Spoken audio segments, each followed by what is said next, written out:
Aman. Hey, shalom, shalom. Peace and blessings be upon you too as well, sir. I am going to play one more. Uh, I'm gonna try to find a different one. I got yours though. I've been trying to get to the music and stuff like that, but it's been slipping my mind by the time I get here, and then proper preparation prevents poor performance. So, but yes, sir, definitely got you in mind, sir. Peace and blessings be upon everybody. Shalom Aparat. We're gonna get started in just a second. I'm gonna keep on praying with Abba real quick before we jump on in. Great to see y'all.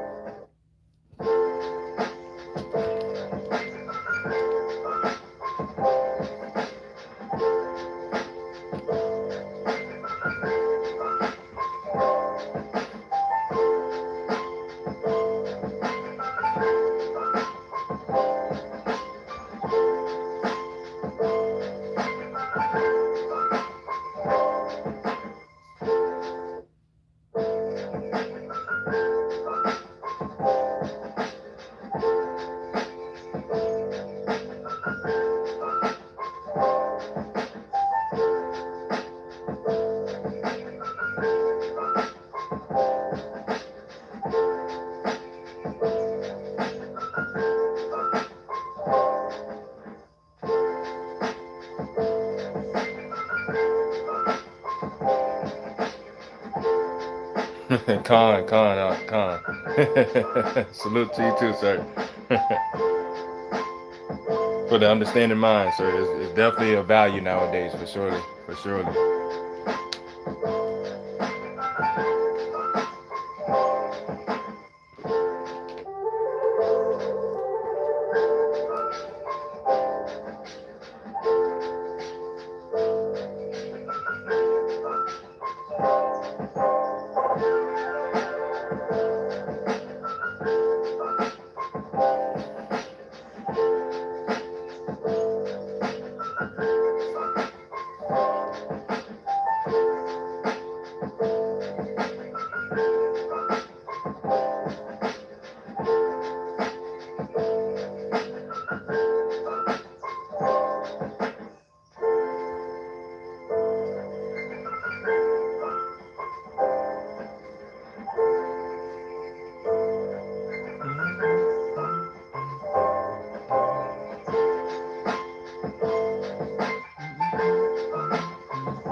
Aman, aman, aman. Shalom, fam.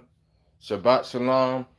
Um, this is a day that I'm able to reserve for rest in Abba and kind of reflect, not kind of reflect, but definitely reflect on my life and stuff like that.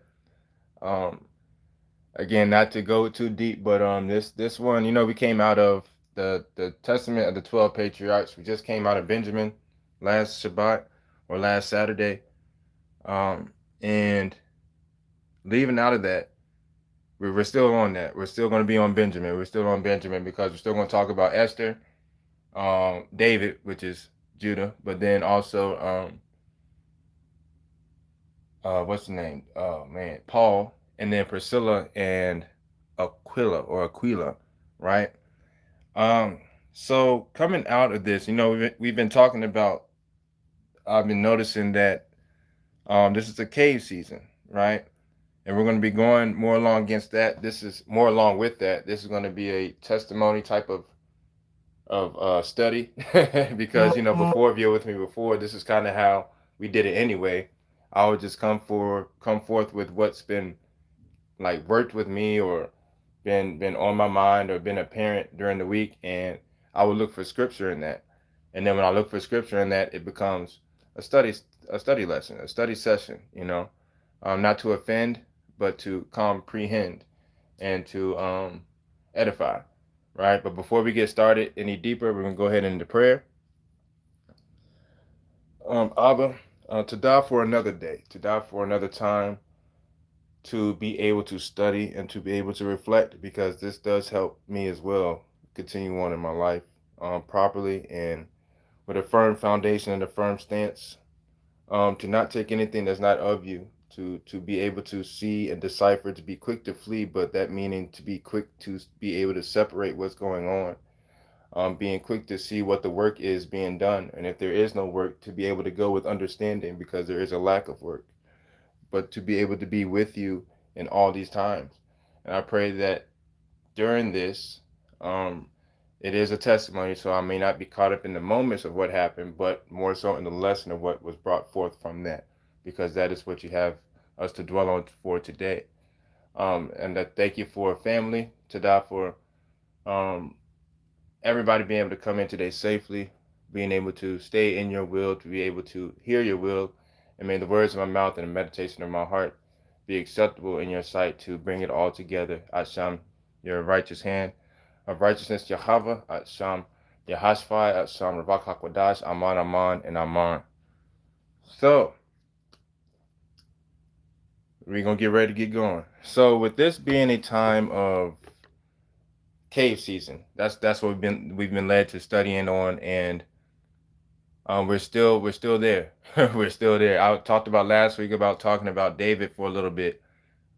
He's going to be up in here too today, but I was also led to um, the apocryphal book of Esther. It's like more excerpts of Esther, but then also I went to this book. It's in the apocrypha, uh, Didache. It's a book of guidelines, right? It's an earlier written book, a book to be believed to be written by the 12 apostles, 12 disciples, whatever like that, in a way of work. Many of the verses can be found to be backed up in John, Luke, things of that nature, especially Luke, because remember Luke, I love reading Luke because Luke goes into a very deep dive of everything. Luke was a studier, right? That's what he did. He broke down everything. When he went to get accounts of the Messiah's walk, ways, and time, he spoke to people, even spoke to Mary about a few things. Um, but bringing that all together, this week, what's been apparent in front of me is reaction, right? Reaction. The Shalom, Mop, Shalom. And it's reaction, because what I'm noticing during the week is, we came off of malice last week. So again, I take these things, and when I'm coming forth with you guys, it's not to speak down on anybody, it's to speak with y'all. Precepts, throw them in, comments, throw them in. I'll try to stay focused, but then if I can get to it, I got you, right? But I've been really focused on reaction. Last week we talked about malice, And I went into more thinking about malice during the week, this past week, and came to a great conclusion of malice being anger plus arrogance, right? So when I'm having these interactions during the week, I came on a couple times in my live about a couple truckers I've been meaning to, not meaning to, but a couple truckers I was able to interact with. One completely different from the, well, two the same, one completely different from the other. The last one, I'll start with him. This guy came in, and I was able to pull in, and I seen him parking a little bit out the way. This, oh wow, this goes with today. All right, see, this is why we led. Um, I seen him off part to the side, right? He's backed into the space that's again not convenient for the place that we're supposed to be at. This is the same location, right? I pull in and I stop the truck, blocking in the pathway so nobody comes in. I want you to just rely on all this. This is very metaphorical. I block the pathway so nobody comes in while I'm interacting with said trucker. I go up to him and I say, "Hey, yet again, right? This is gonna be kind of awkward. You're not gonna be able to pull out and back in. What happens is, since you're next up, go ahead and angle yourself towards the door. You got to back in because we had to back into a building, and we usually park on the side right here, so that way people could come in, pull out accordingly, easily, smoothly, right?" And trucker says to me, "Hey man, nobody's ever told me that before. Thank you." Boom, done. The trucker before there was a little bit of lip back behind it, and then the before was a yard jockey. So we go from a yard jockey, which is like a pre-trucker, right? Because you still got to have some type of CDL or at least a learner's permit CDL to drive a yard jockey truck. I've driven those too. And then we have a trucker that came from a place, been going through the highways and byways, um, came in and was very hostile towards me when I told him the same conversation. And the last guy was sitting there, sort of like he was just waiting for somebody to tell him what to do, right? And this is where we're coming from today, even with Priscilla and Aquila, right? We could kind of jump over there real quick. Again, I got all these notes and all this information, so we're just gonna let it flow accordingly, per usual. Now, Priscilla and Aquila, we'll start with Priscilla. She was brought up. Her father was very, very, very wise. He noticed when he looked around and things like that. He noticed that some of the boys would be given tasks or given works to be great in, right? But these some of these works were obvious that the daughters were better at, but they rather watch the sons get into trouble, struggle with it, maybe fail at it, stuff like that. When the whole time they could have just given it to the daughter, right? Priscilla's father did that. Priscilla came up being very, very in tune with literature. She was able to relate philosophies and stuff like that, even when interacting with Paul. Yeah, that Paul, right? When going to Paul and kind of see, well, we get into that a little later, but Paul, she helped out Paul a lot. She even had a couple back and forth we can imagine with Paul about her philosophical views and what Paul has actually went through, the assemblies he's built, the history he's been through, who he's walked with, who he's talked with, and a lot of this coming against Priscilla's literature, right? Because literature has knowledge of Roman outlooks, Italy, many different places over there, Asia, stuff like that. She's studying of things of all over, right? She's hearing stories of remote lands and customs. She's hearing stories of ethical dimensions, if you will. She's hearing stories from merchant communications. She's hearing all this stuff, right? And she meets Paul. Paul definitely that guy that knows what he's talking about. So we can imagine how much deeper in tune she was able to get. But having all these things, being able to go through all these things confidently and stern standing and firm standing, and be able to go through the Rolodex, if you will, if you know what that is, or go through the folder, the file folder, or I can't even say floppy disk. Let's go with files on a computer, right? She's able to go through certain files and stuff like that. And Paul, being a being from a culture of a simple man, being able to just say things that are so deeply rooted that makes her think widely, right? And we'll get back to them in a second. But off of that topic, we're going to go to Luke chapter 24, talking about Luke. Let's flip to Luke 24 as we dive in, right? And I love how these things come together because before it's funny because I can feel it going blank because it's like I have all these notes, all these points. I'm like, boom, I'm gonna go in this order, and then the closer I get to this, I can just feel the thoughts just disappearing. I'm like, all right, we're just gonna go with however Vok has us go through it, right? But we're gonna go to Luke chapter 24, and we're gonna go to verse 45. Go to verse 45. So Luke 24:45. I'll give y'all a few moments to flip there. But in Luke 24:45. Again, Luke being one that studies great and heavy in what he was trying to accomplish and figure out because he heard of the Messiah, of the walk and things like that. Wasn't able to be around it, but he was able to go in and deeply dive in and get encounters as talk to people. Again, Mary, not Mary, the mother, but the other Mary, right? He was able to find these different encounters. So reading the book of Luke, it goes into deeper depths of the Messiah's walk, of the walk of Yahushua, right? Or those that know nowadays as Jesus Christ, right? He knows a lot. He found out a lot of things. That's why I like reading Luke for a lot of my referencing because Luke was a studier. Like he did that. That was his work. This is what he does. He was an investigator, you know. But going to Luke 24:45, remembering Priscilla, remembering that malice broke down to me, and my realization is anger and arrogance, right? Um, Oftentimes when anger meets you, it can only continue if you give it arrogance because anger cannot survive without arrogance. So if there's somebody angry coming at you, they're trying to pull out your arrogance. If you don't give out your arrogance, they got to dwell in their own anger, right? They might come back at you a couple of times like that, but they got to dwell in their own anger. I'm learning that a lot of times, even with truckers, definitely with truckers, it's like me too, like and me too. We can be very arrogant. We can be very arrogant. We can be to the point where we're just not going to do nothing. We know the way traffic's going to flow, and if traffic's not going to flow right, we're just going to make sure that it flows right. That's necessary sometimes, but not always. But I'm noticing in my interactions what's been able to keep me level headed, what's been able to help me use a sword to cut something off real quick, what's been able to help me stand in firmness, dwell with Abba, pray with Abba, listen to Him in every single moment, in every single moment, and that's just because of this study of knowing that malice coming off of malice last week, really like self examination time, right? I've noticed that the bigger laws, quote unquote, easy, easy work, right? Easy work, and I feel like I'm pretty decent, right? But it's those little ones that that we got to go into, and we're gonna go into a few of them.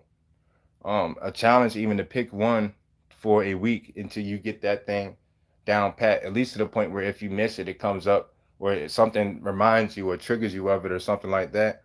Of the smaller ones like malice and prudence and continence and things like that of that nature. It's like I know of those things. I know where to find them. I know how to talk about them, but do I use them? Because I'm like, well, if I'm just a righteous person, all that should be included. Yeah, but you still got to be aware of the ingredients. Just because it's a great oatmeal cookie, if you want to make sure that oatmeal cookie keeps surviving, you need to learn them ingredients and make sure you keep them ingredients in your mind, right? Or something's not going to elevate, right? Or it might be flattened when it's not supposed to, right?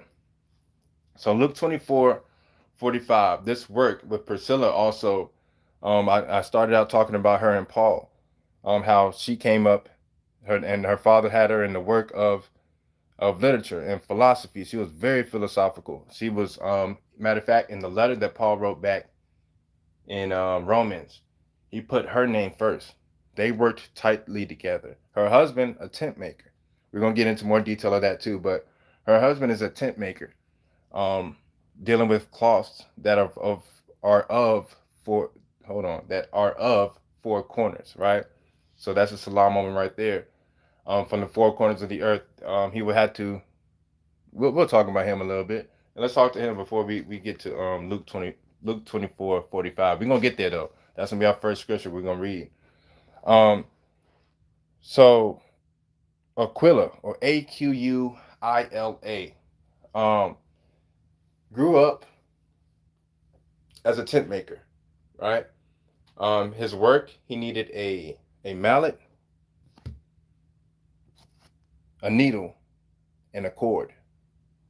He needed a mallet of Vav, a needle of Gaimal, and then a cord of Navan, right? So being nailed in place properly, being able to use humility, right, in order to stitch these things together and have proper stitching, but also knowing that this is a maturing process to perfection or to maturity, right? He came up in these times. He actually was used to being uprooted. Imagine this combination these two made. He was naturally used to being uprooted. He left from his first place. I believe it was Pontus, and then he ended up um, in another place, and also in Corinth as well. In Corinth is where they all met up together with Paul, Priscilla. Priscilla and Aquila got married, of course, but they all met in Corinth, right? They didn't even know Paul was Paul at first, but we're gonna get back to Aquila. He came up as a tent maker. He was used to being uprooted. He was very great at his craft, very great at his craft, um, and eventually met Priscilla. They get married and they become the greatest combination of couples. They're named 6 times in the New Testament, quote unquote, named 6 times in the scroll. Six again being Vav, Aleph, Bai, Gamal, Dalet, Chai, Vav, right? Being properly nailed in place. This it's stuff like that. When I'm studying, I find it cool when you can find those similarities because it helps you really know what to do with that. So what that tells me right there, my natural thinking process is, or not natural, well yeah, natural to be able to be super in the natural. My thinking process is okay. That's something that's talking about being nailed in place, right? So we have one that's known of literature, then we have one that's known as a tent maker. So literature and tent making, a house making, a dwelling place, right? Um, this is what they did.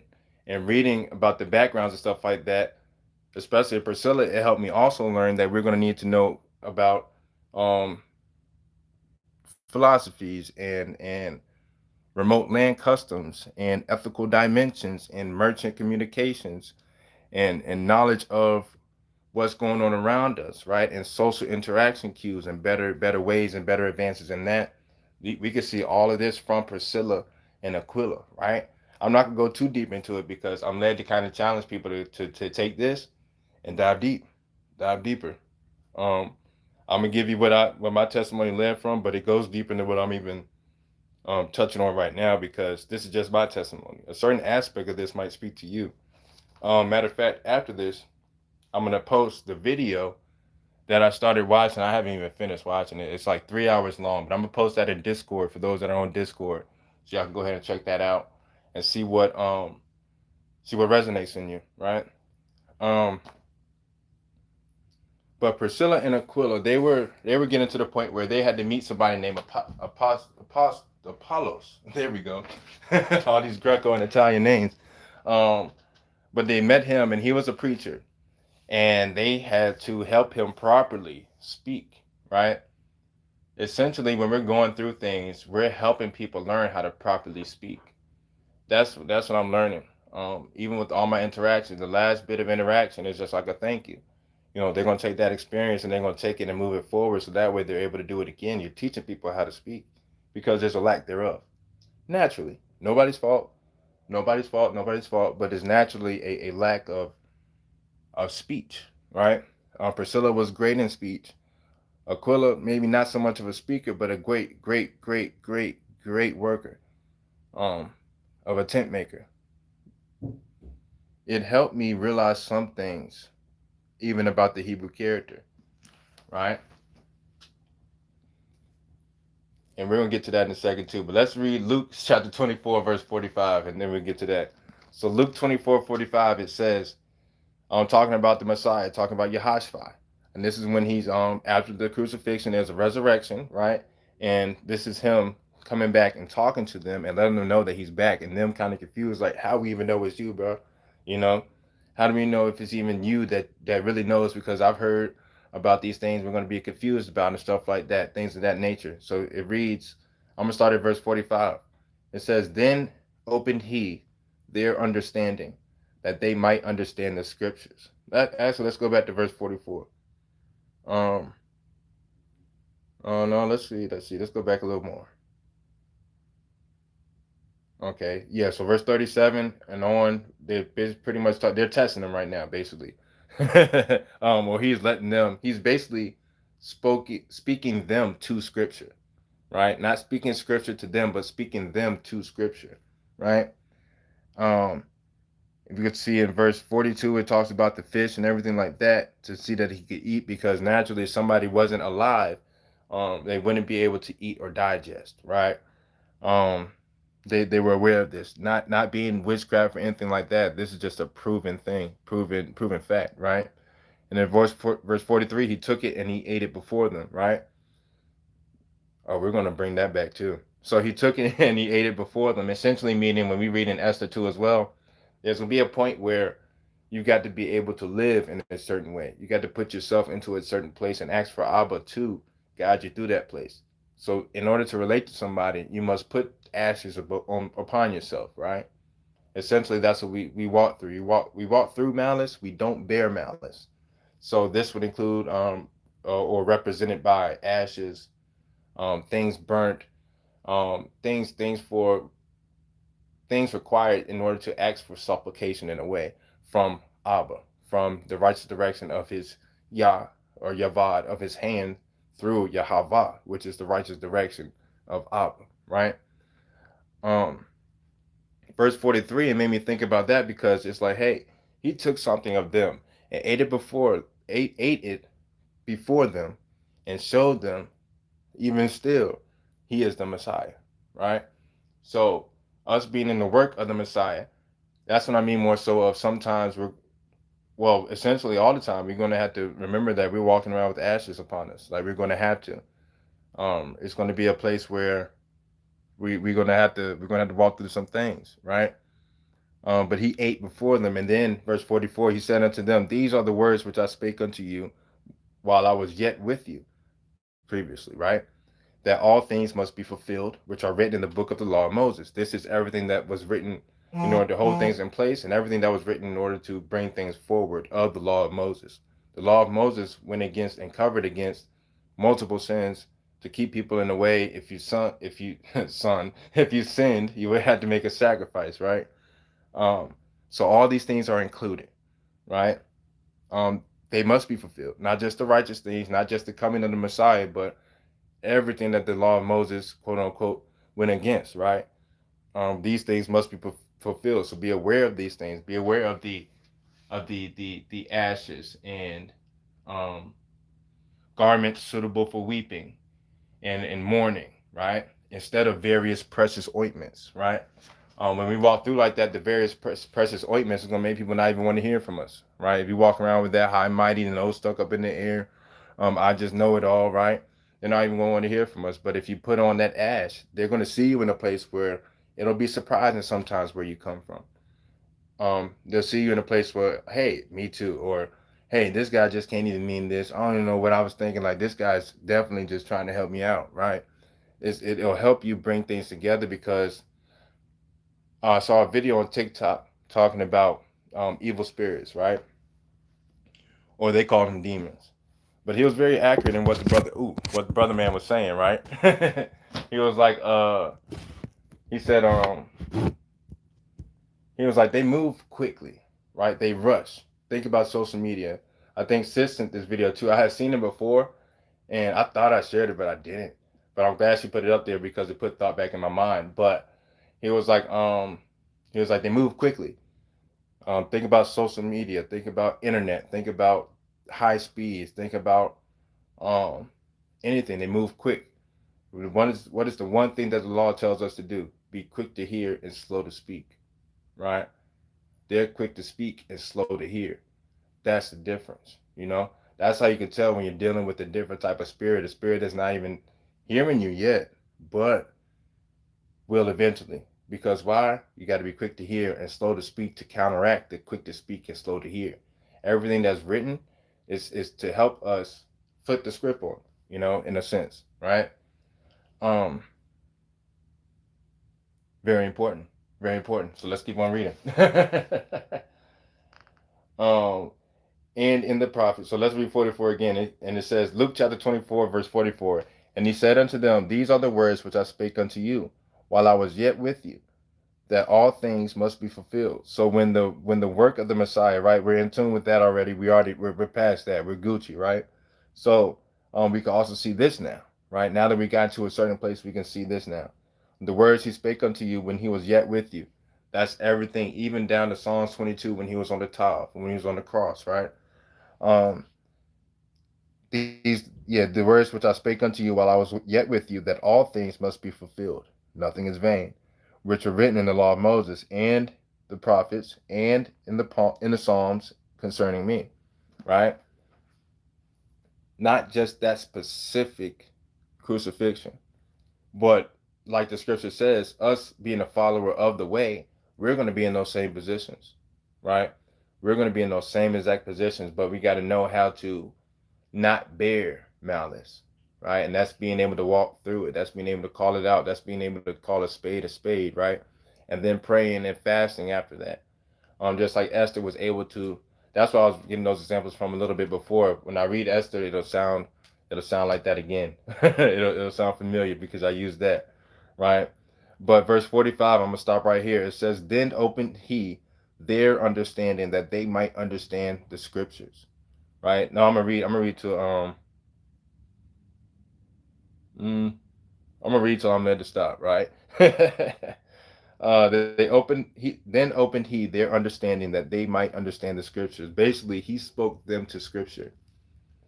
That one's pretty self-explanatory. We can't go around with a lot of people, especially now in the highways and byways of life. We can't just go around just like they call Bible thumping, for lack of better words. But you speak them to scripture. So put yourself in a position that you're able to, because you're strong enough. You've been there, done that before. You're able to um, be brought up from that, or I'm gonna use a word that don't get too scared, people, but you will be resurrected from. So you're able to walk through the mire and all that stuff. Yea, though you walk through the valley of the shadow of death, you should feel no evil, right? You'll be resurrected from these points. But as we're going out and as we're witnessing, and as we're interacting with people, because we're going to be all through the world, like we can't really help that. We can sit in the room all day, but eventually we got to go out, right? Spirits are spirits. They don't care where you're at, right? But you got to be able to, like they say, for lack of better words, dumb yourself down, right? But you got to be able to take that. In order to speak to somebody, you must put yourself in that. So when you're around that, um, you're opening their understanding that they might understand the scriptures through your actions, right? Let's keep going to verse 46. And said unto them, thus it is written, and thus it behoved Christ to suffer and to rise from the dead the third day, right? So this thus it is written, that this is why it is written, and thus it is behoved Christ to suffer. So this is why he suffered. This is why it's written. What was written and what was suffered. Everything that Moses was talking about, everything that the prophets were talking about, that includes their sins. You see, that includes their sins. We got to take this and be able to spread it across the whole loaf of bread. So when somebody comes upon you, um, again, just to hit some highlight points, malice is anger plus arrogance. When you are walking around in this world and you know it's somebody not of you or of us, they're angry. they're distracted. They're pushed away. They're criticized, right? they they are in a position where they need to be brought up out of it, right? But in that position, when you being the righteous one comes around, or in a righteous thought, right? Um, our righteousness is as filthy rags at times because we're not in the proper position, even though we are righteous, right? I've had to deal with that a lot. I've had to deal with that a lot. Just being mindful of it and self-examination because I want to get better. Matter of fact, the other day I was having a rough one, and I'm like, all right, I'm just going to look in the scripture because I like how when I'm looking in the scripture, I'll just start flipping. That's why I got to the Dache, and then sent that message, and I'm like, yo, those that are on Discord, but he texted me that first, and I was like, yo, all right, apparently this means it's got to be used, right? Um, but then that in that anger, in that place, your only your fleshly response wants to be arrogance because you're like, I know what it is right now. I can just tell you this right here. I can just break this down for you right here. I can just cut this off right here. But you might be getting blood on your hands at the same time.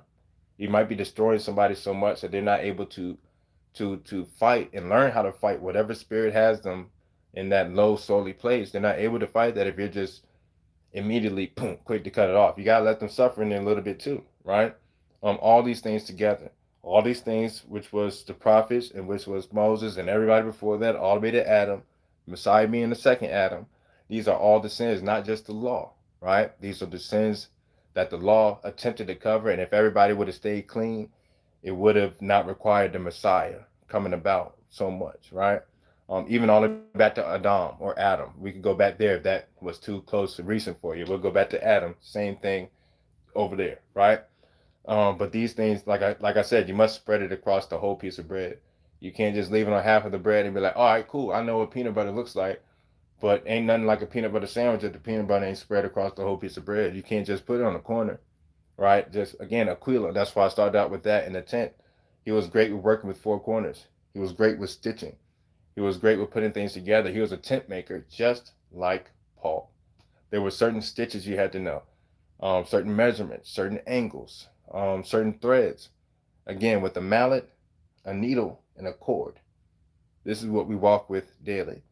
A mallet to nail things in place, a needle, which is gaimon, because yes, a camel can fit through the eye of a needle if Abba says so.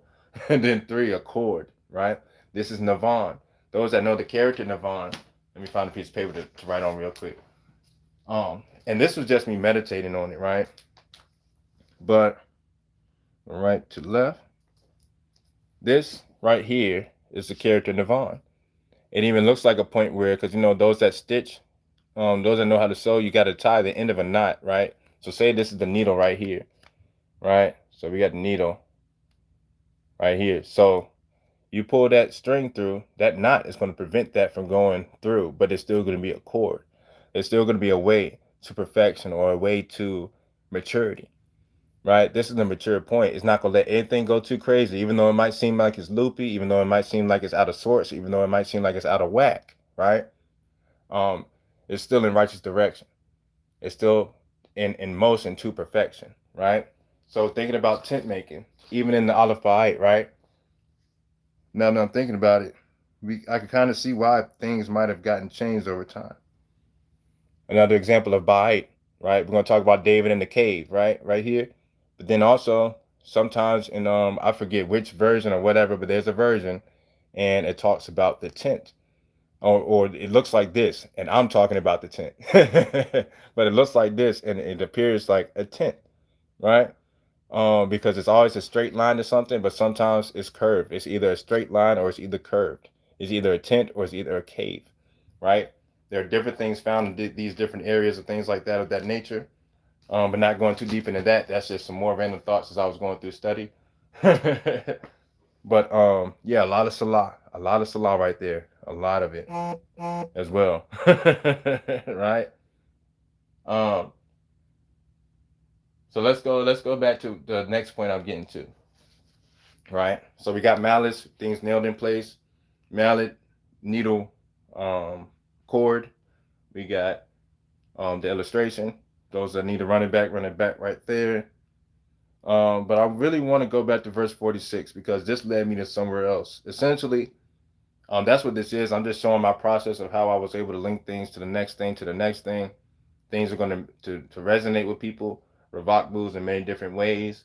You take this, break it down, chew on it, chew the cud, study to show yourself approved, right? If you're led to send anything back to me, send it back to me. You know what I'm saying? Um, but I'm excited about this next part. It says, verse 46, it says, thus it is written, and thus it behoved Christ, or behoved Hamashiach, to suffer and to rise from the dead the third day.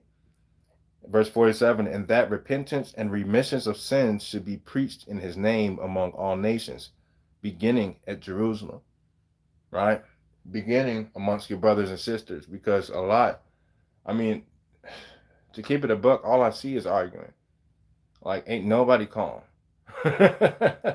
Ain't nobody calm. These waters and got everybody rushed up and going back and forth about things that ain't even that deep. Once you know understanding, and then you just got to wash your hands with some things. Nobody wants to wash their hands. They want to bear malice, you know. But going back to, oh man, I forget which part of the scripture. But somebody came up to this guy and asked him for discretion or for judgment. And he said, are they over words or are they over actions? Because he's not going to make a judgment over words. He'll make a judgment over actions, essentially. Um, be a judgment over actions, not of words. Because if you hear some words and are not able to interpret it, but you're able to interpret the action, speak the action. Speak that of 5 words and not 1,000 words, right? Remember from last week, or 100,000, or plenty more words, basically, right? Um, Beginning there, verse 48, and ye are witnesses of these things, right? We've been through life, we've been through all these things. Verse 49, and behold, I send the promise of my Father upon you, but tarry ye in the city of Jerusalem until ye be endued with power from on high. Tarry ye in your Rosh Hashanah until you be endued with power from on high to go forth, right? You still got to study. Still got to study, still got to study, still got to study. You still got to tune yourself up. You still got to sharpen yourself. You still got to do some self-examination and then go forth, right? Um, and then after this, he was carried up to Shamayam, and the Ravak HaKodash was left here because he had to go. Because if he didn't go, Ravak HaKodash couldn't stay here, right? Um, Then we also have John, then we have Acts, but all these have their different encounters of what happened of the Messiah. That's their written experience. And then Acts is actually the actions of many things. And then you go to Romans with Paul and stuff like that, Aquila and Priscilla, or Priscilla and Aquila, right? But going back to verse 46, he said, and unto them, thus it is written, and thus it behoved Christ to suffer and to rise from the dead the third day. My mind goes to Genesis, right? Something says, hey, go check out what happened over there in Genesis, or Barashayat, right? Chapter 3. Or the third day, basically. Not chapter 3, the third day of the beginning of how everything came together. Um, the third day was talking about the vegetation and plants and fruits and stuff like that, right? Um,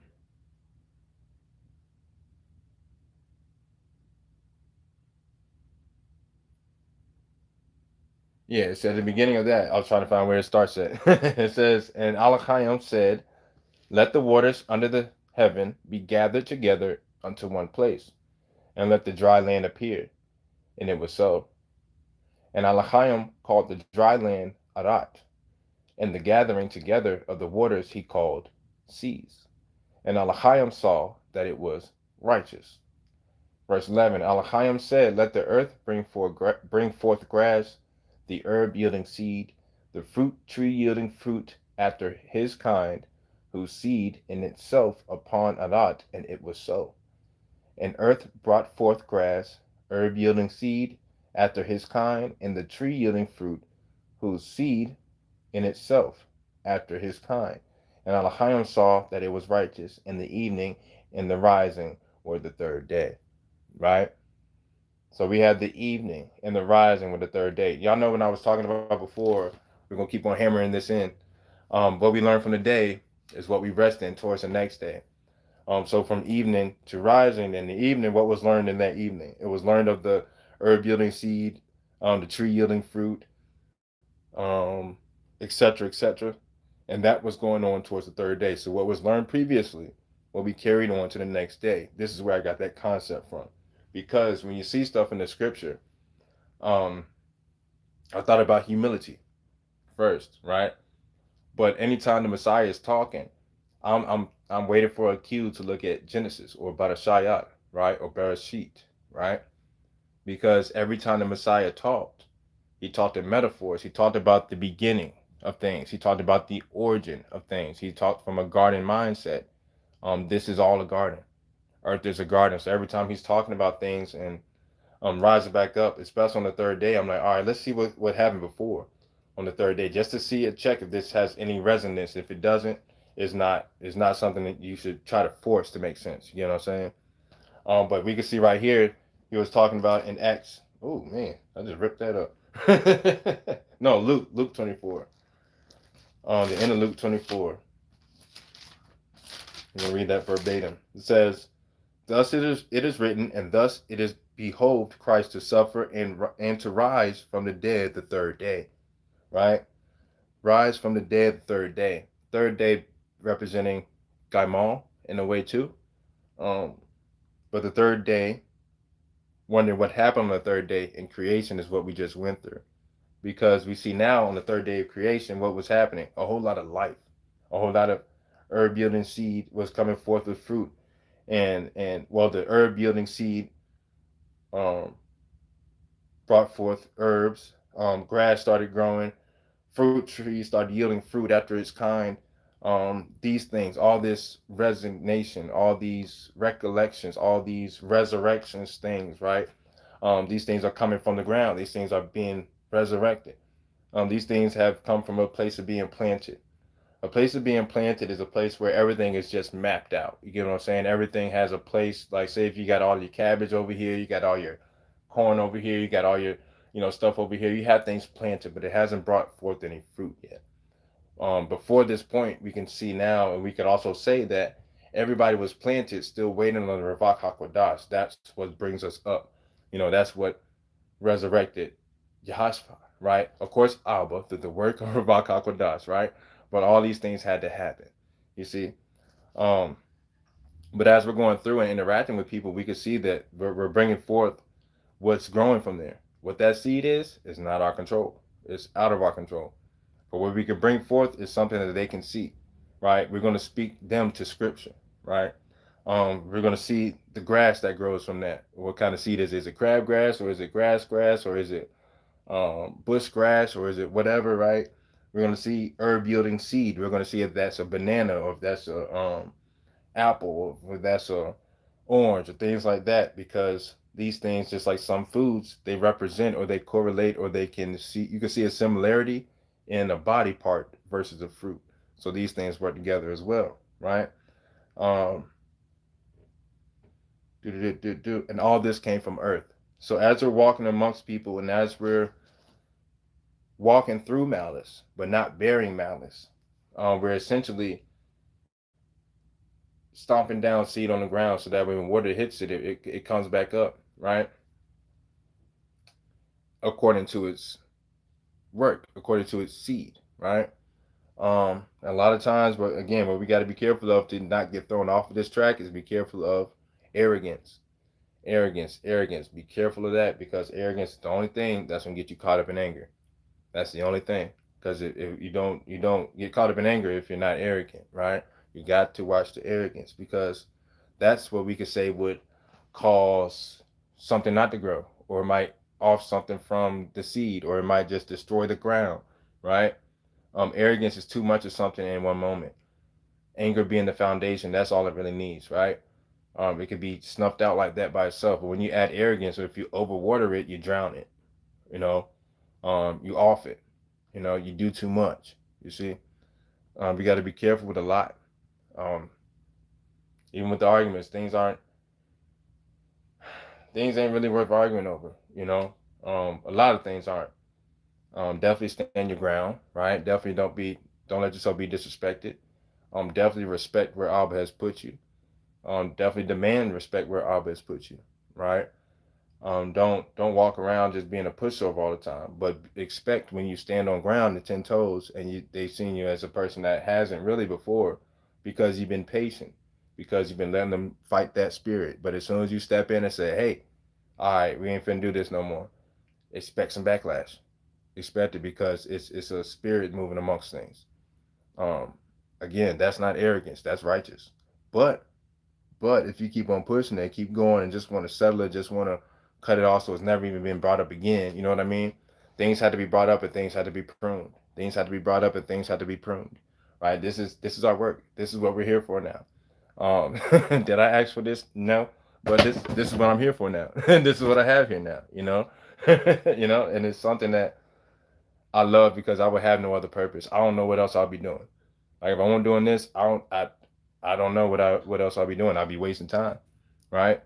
But us going through these things and seeing on the third day, with all these things being yielded and brought up, right? On the third day, we can see what the work is going to do. Now, if it's supposed to be an apple tree and it comes up an orange tree, that just might not be us to be it. It might not be for us to be there right there at that time. What do I mean by that? Let's think about David, right? Divide. Let's think about David.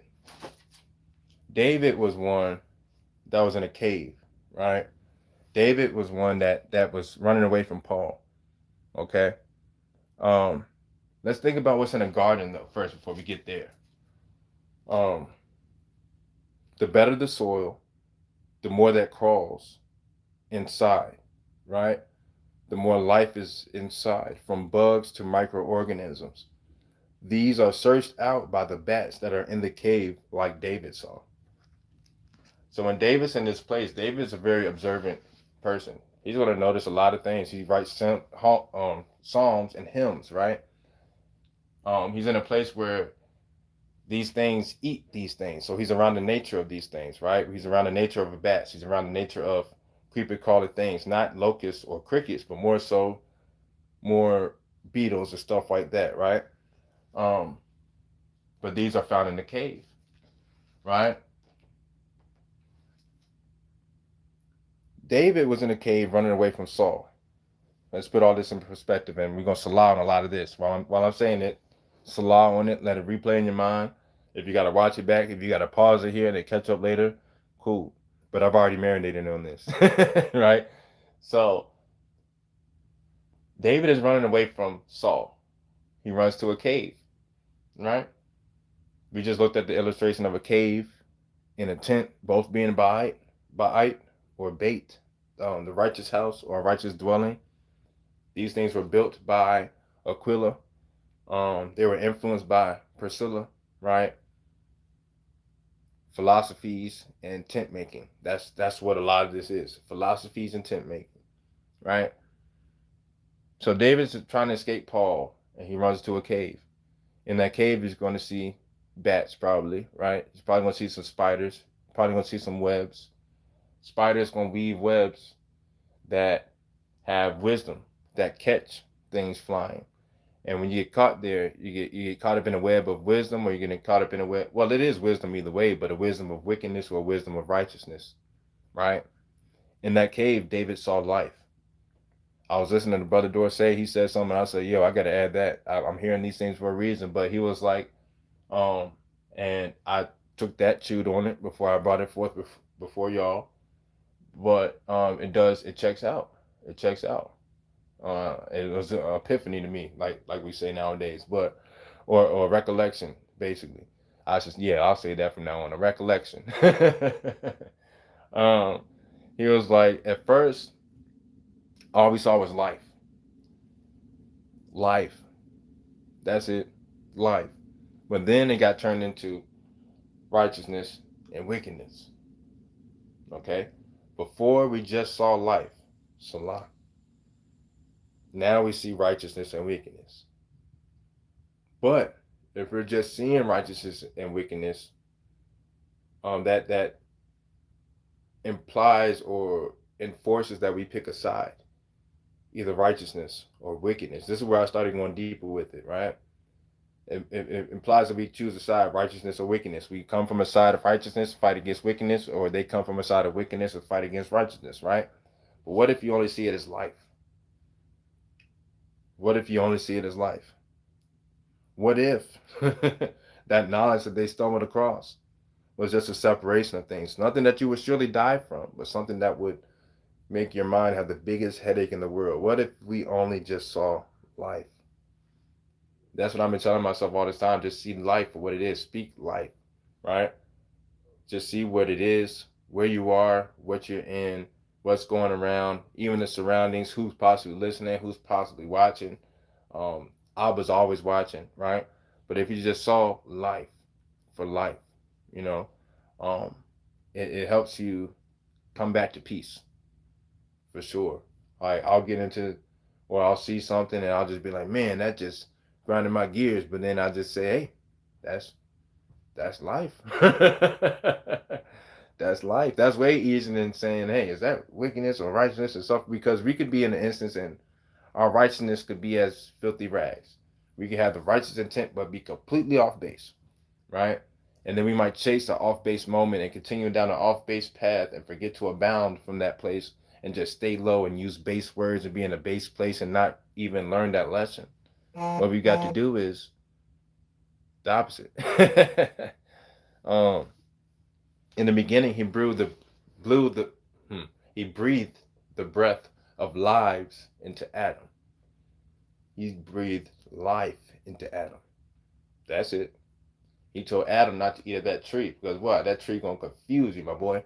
It's gonna have you out here doing the craziest stuff. It's gonna have you coming against your brother. It's gonna have you doing this and that because it's saying it as now righteousness or wickedness when all is of Abba.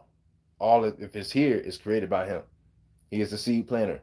Like if it's here, it's created by him. Getting caught up in trying to call how he's gonna work them things in righteousness or how he's gonna work them things in wickedness. Just know at the end of the day, your life will be saved. This is salvation, right? Not saying ignore those things, right? Not saying ignore those things, but coming from that stance will help you digest the things you need to digest. So when you're reading things in scripture or if you get towed up by scripture, it helps you receive these things and put them together as whole. You know, say like for instance, malice. Malice is what? Anger and arrogance, right? To combat that, we're going to use the other wisdom. We're going to use some prudence and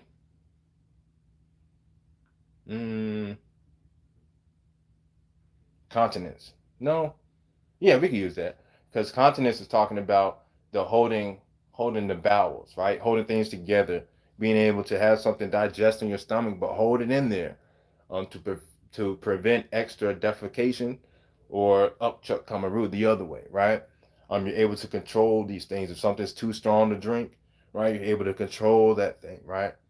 Um, Even in a holy form, right? The Messiah was still able to eat that fish and and honeycomb, right? Same thing, not same thing, but same thing. You get what I'm saying? Um, and in that cave, right? Going back to David, David's running away from Saul. He ends up in the cave, right? That's where we started. He ends up in the cave, right? In that cave, he saw bats. He saw creepy crawly things. Um, Bats eat microorganisms and stuff like that. They fly around and they're able to hear things that they don't see. Okay, they're able to say something at such a high pitch, right? That not the ear of a regular man can't hear. Okay, they're able to use sonar, right? They're able to send out these circle rings that bounce off of things, and they're able to receive and tell where something is at, right? These same things, microorganisms and small bugs and insects, these are the same things that till the ground, right? When we're going through life, we're not tilling anybody else's garden. We're walking through, okay? Um, we're essentially telling them that this is a garden. You know what I mean? Um, let's see, where are we gonna go from there? We gotta go somewhere from there. Yeah, so walking amongst people and teaching doesn't till your garden. It means through malice. It means, hold on. It means you walk through malice so you don't bear it. Seeing it for life, not just righteousness or wickedness, but life. It allows you not to bear malice. So when you just see something as life, you're not carrying malice. Um, Whether you're in the right, whether you're in the wrong, you're not going to carry malice because the only way you're carrying malice, the only reason you're going to carry anything is if you're arrogant. The only reason you're going to throw something is if you're being arrogant, because arrogance makes you think that you're able to throw something that's not supposed to be thrown at a certain time, right? But let's go to Didache. If y'all have that book in your pocket, we're gonna read that a little bit. Didache. I'm gonna type that in, but I'm gonna keep talking about David. Um,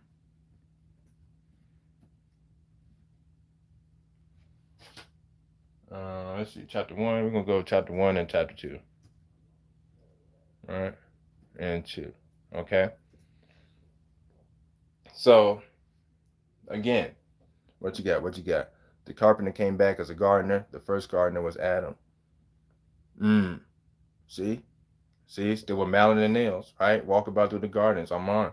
All right. Um, that also made me think about going back to the Messiah in Luke 24. And he was talking about on the third day. And now we're on David, right? So we're going to break down David a little bit. Give me a few moments. Done a lot. Uh, uh,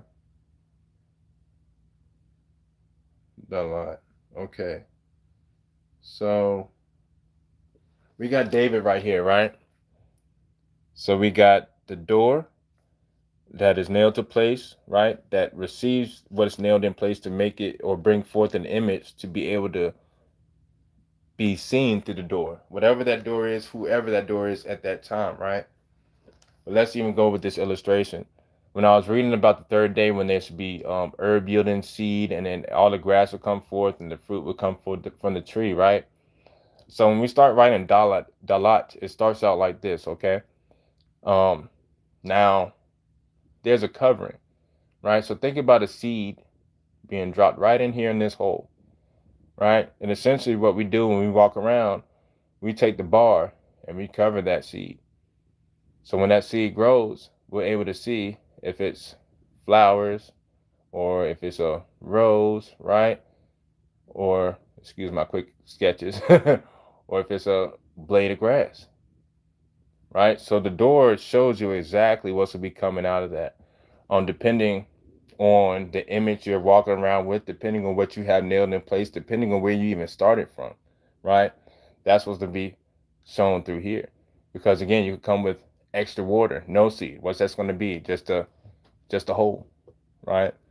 Essentially what we're doing is that we're covering the hole. We're walking around covering the hole again. It doesn't till their garden.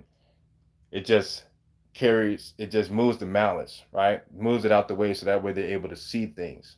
But you're also going to have to be able to sit in or be able to walk through, which is kind of like sitting in because in a how am I going to break that down? um, Walking is just like sitting because you're still in a path in a set place. Gotcha, right? I think that's the best way I kind of drop it right there. What I mean by that. Um,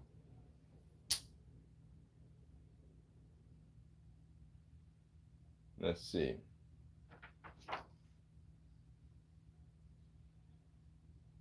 And then we talked about David, and then David being in the cave, right?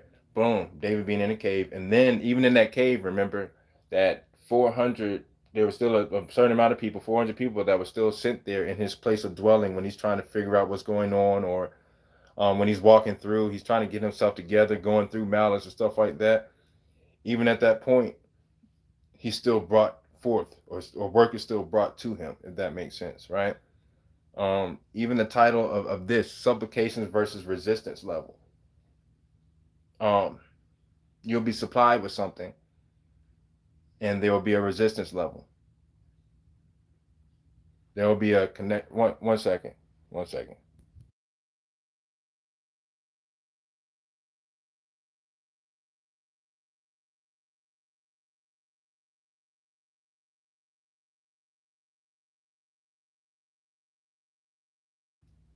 Um, it was talking about Didache and David and going to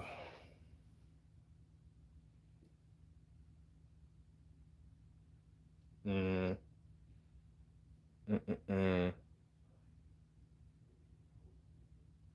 mm, um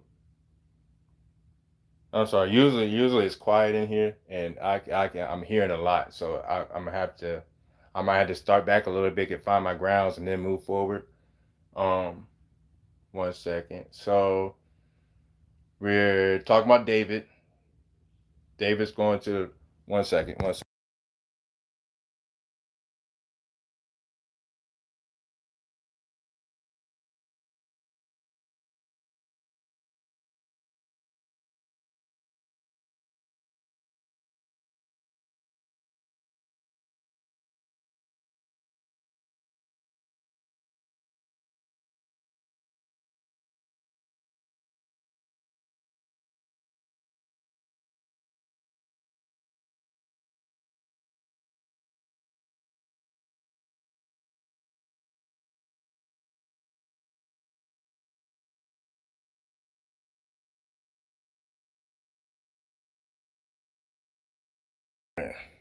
Um.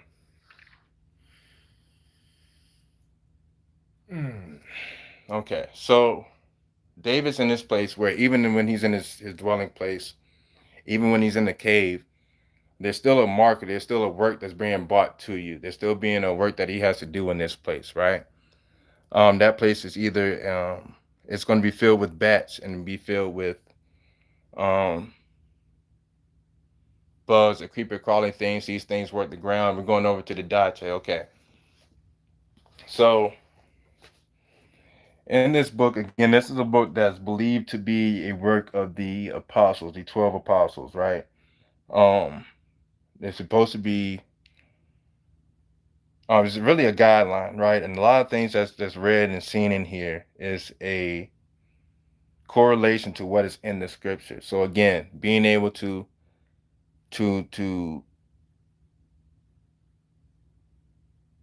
be set in a place where you got to be of.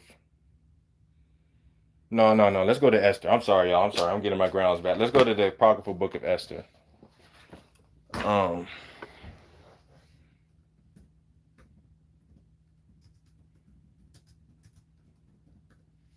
so we go back into more of what I'm talking about, right?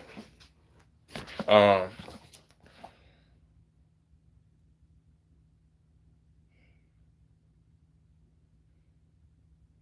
mm, mm,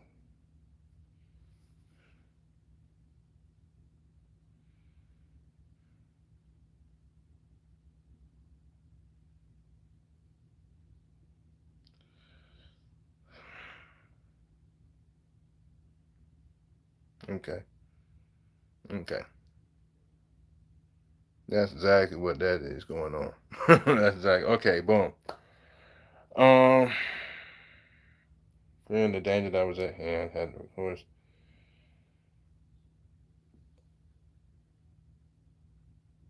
Um,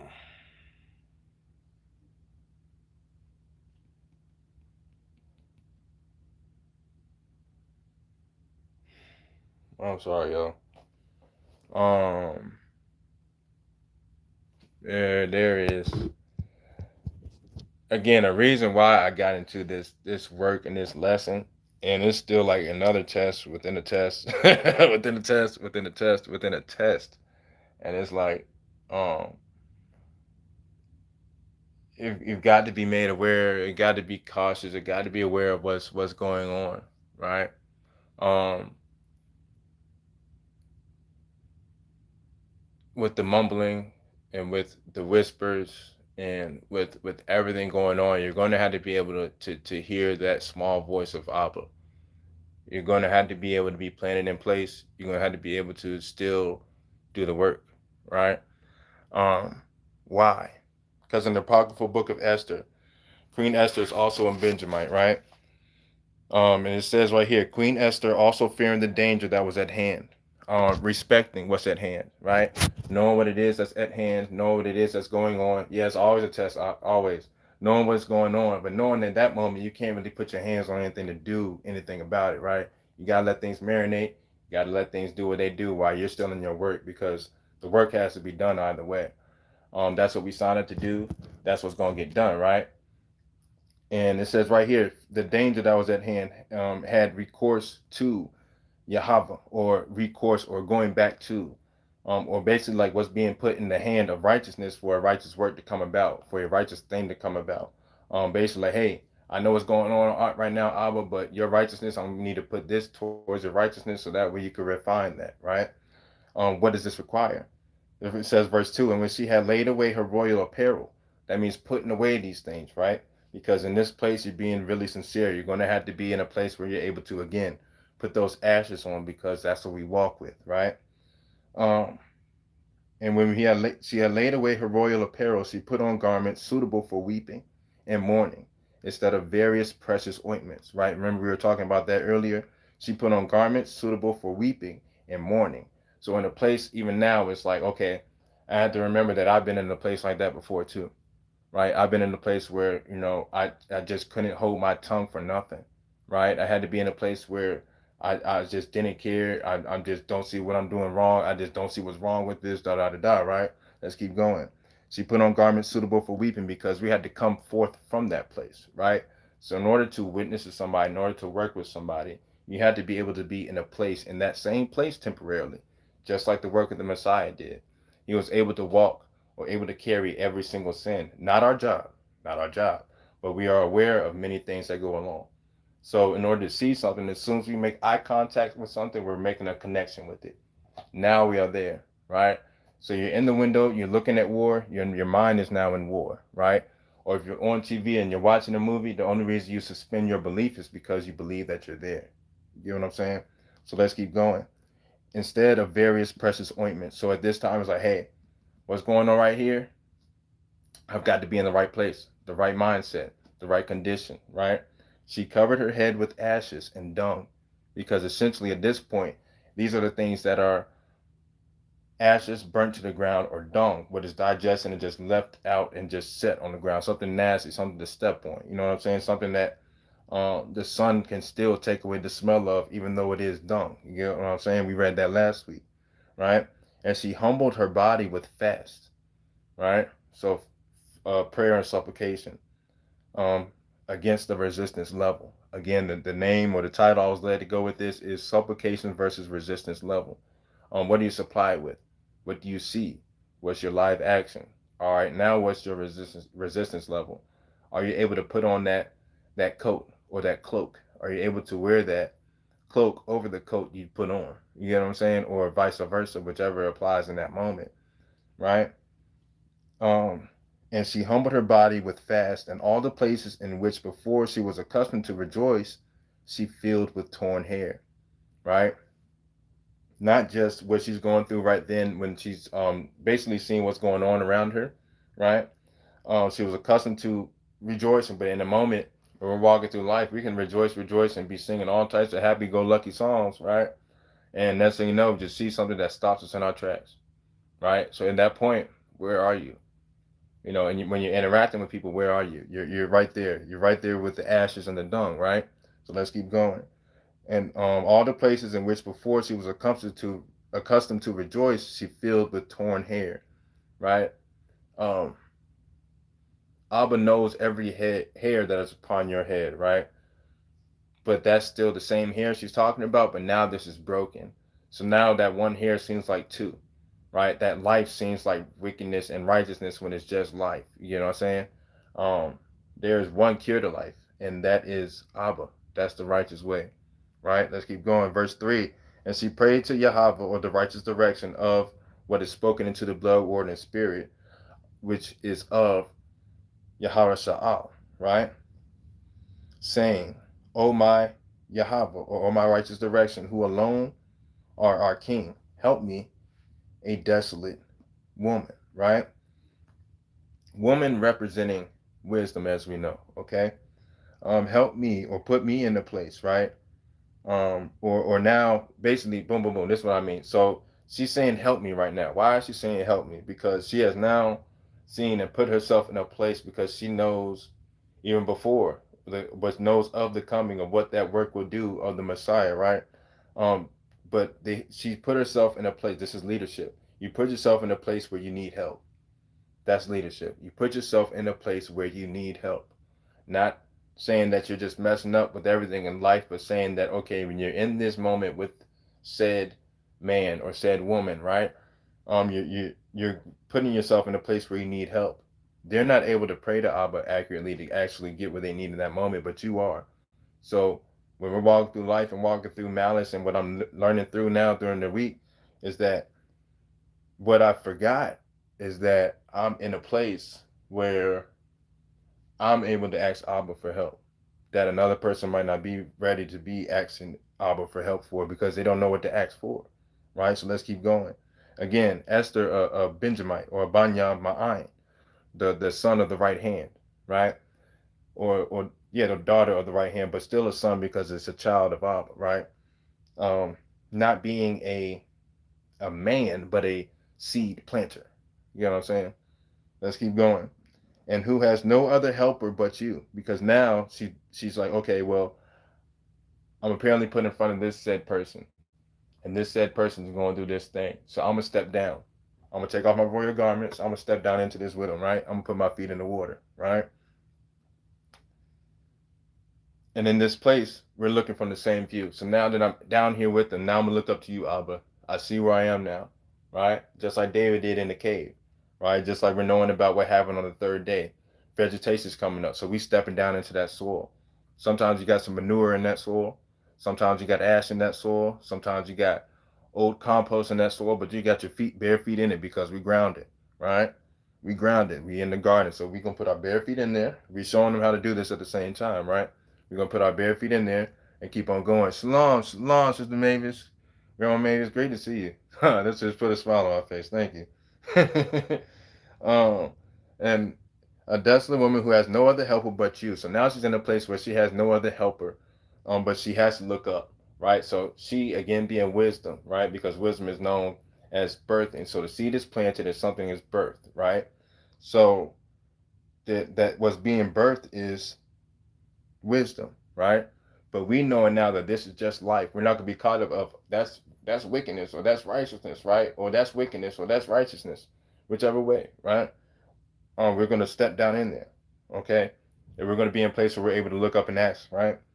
It says, "My danger is in my hands," right? I set myself here. I realize what I've done, Abba, but I've been sent to do this as a leader, right? I have heard from my father that you, O Yahweh, took Israel from among all nations and our fathers from their predecessors. So Israel, before it was Jacob, right? But when there's a realization, when there was a coming together, when there's a mindset, the mindset of Israel, of putting everything together, right?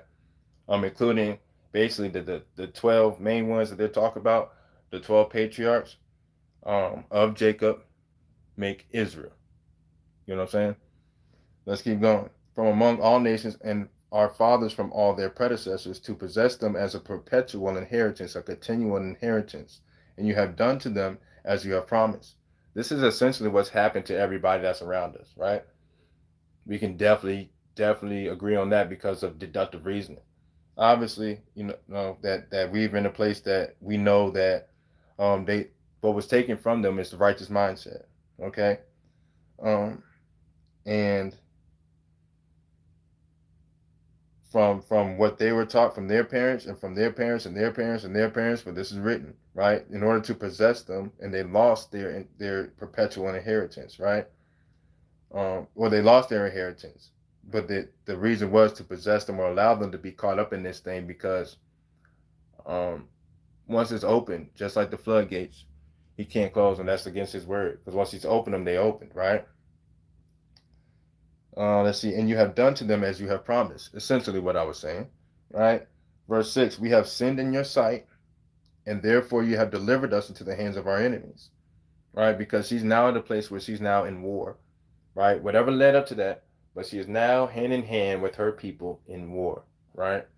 So we're still on the same page. Um, we have sinned in your sight, and therefore you have delivered us into the hands of our enemies. Now that I've stepped down into this place, I've taken off the garment, I've stepped down into exactly what I really stepped down into. I stepped down into the work. But now I know that I'm here, I gotta look up, right? For we have worshipped their idols. You are just, O Yahweh, and now they are not content to oppress us in most hard bondage, but attributing to the strength of their hands to the power of their idols. They design to change your promises and destroy your inheritance, and shut the mouths of them that praise you, and extinguish the glory of your temple and altar, that they may open the mouths of nations and praise the strength of idols and magnify a carnal king forever, being in themselves. Right? Verse 11 says, "Do not give, O Yahweh, your scepter to them that are nothing, lest they laugh at our ruin." Right? Because anybody else that would step down into that place or be up there and not be a leader would have laughed, or basically when they're down here and she's in that place, they're becoming a mockery, right? But they don't want to stay there in that place and become a mockery, right? But turn their counsel on themselves and destroy them that has begun to rage against us. Remember, O Yahweh, and show yourself to us in the time of our tribulation, and give me boldness, O Yahweh, king of idols. Or there's no idol that could even come to any power, right? And of all power. Verse 13, Give me a well-ordered speech in my mouth in the presence of the lion. We talked about that a little bit earlier. Essentially, what we're doing is helping people speak properly, just like Priscilla did for um, Apollos, I believe, or Apostolos, I believe. He was a teacher that was of, they used Christian in the Bible, but we know this like follower of the way, right? That was a later term used. We're not even going to go into that because we hear there's no necessary for that, right? But um, when we're going about people and we're hearing things and we're seeing anger versus arrogance, right? Seeing anger want to pull out your arrogance, seeing anger want to draw out your arrogance, right? Um, this is where you need to be bold and have a well-ordered speech in your mouth and in the presence of the lion, right? And turn his heart to the hatred of our enemy, that both he himself may perish and the rest that consent to him, but deliver us, like, but even still, deliver us by your hand and help me, who has no other helper but you, O Yahweh, who has had the knowledge of all things. And you know that I hate the glory of the wicked and abhor the bed of the uncircumcised and of every stranger. You know my necessity, that I abominate the sign of my pride and glory, which is in my head in the days of my public appearance. Salah. And detest it as a minstrel's rag, and do not wear it in the days of my silence, right? Because that allows her to be quick to hear and slow to speak. Verse 17, and I have not eaten at Haman's table, nor has the king's banquet pleased me, and that I have not drunk the wine of the drink offerings, and that your handmaid has never rejoiced since I brought her here, since I was brought here to this day. But in you, O Yahweh, the Alachayim of Abraham, or Abraham, O Alachayim, who is mighty above all, hear the voice of them that have no other hope, and deliver us from the hand of the wicked, and deliver me from my fear, right? Or from my fear or my respect, because at some point we've given respect to those same things. At some point we've been that same person, right? So when you're in a war with something, you've literally stepped down into a place where you're holding hands with somebody that's in war. Being able to properly look up to Abba and ask him what for whatever you need in that situation. These things vary. We could be here all day giving possibilities, right? But Esther or Hadassah, right? You see there that there's a wall of protection of her mind, right? Where she's able to look through a certain door, a proper door, to be properly planted um, to the ways of the Holy Spirit, or the proper mindset thinking of the Holy Spirit work, or being able to answer a question with a, or to be able to answer a situation with a, not with a question but with an answer, right? This is her name, you see. um let's go to Didache now we're going to go to Didache chapter 1 and 2. um Again, this is one that many again argue about, right? uh but this, the argument will be, well, whether the apostles wrote this, the 12 apostles or the 12 disciples wrote this or not. Okay. But what we really should do is see if there's righteousness in there. Okay. Just like if I write something, you got me. I write a book and people want to read the book, right? They're gonna say, "Oh, that's not part of the Bible. We shouldn't read that." Or you're gonna read the book because it got wisdom in it. That's what we do. We spread it across the whole bread. Oftentimes, people get stuck in certain places because of being scared. You know, it's they disguise discernment with the scaredness of it. Like that's essentially what goes on, and it holds them in this one spot where Abba has them waiting for somebody like us coming around to be able to help people out. If you're led to, can't help everybody, but it's like those that you're presented in front of to help to your understanding. Essentially, because we're also reading this book of the Dache. Um, like if they have a craft or a work, they could that's even exchange. But if they don't have that, they don't have a craft or a work, right? Of righteousness, then you got to go off your own understanding at that point, right? Not your own understanding, but your own understanding being the understanding of Abba. Let's make sure we break that all the way down, right? Because you never know who's listening. Break that all the way down. Not your understanding, but the understanding of Abba. So what you've learned in that point, just like Esther, how to properly pray. So in that moment, you still got to know how to be able to go about these things if you don't have anything to work with. Essentially, what that means, right? But in chapter 1 of the Didache, it says there are two ways: one of life, right? Remember we talked about that. Just see it as life instead of righteousness or wickedness. Why? Because the other way is of death.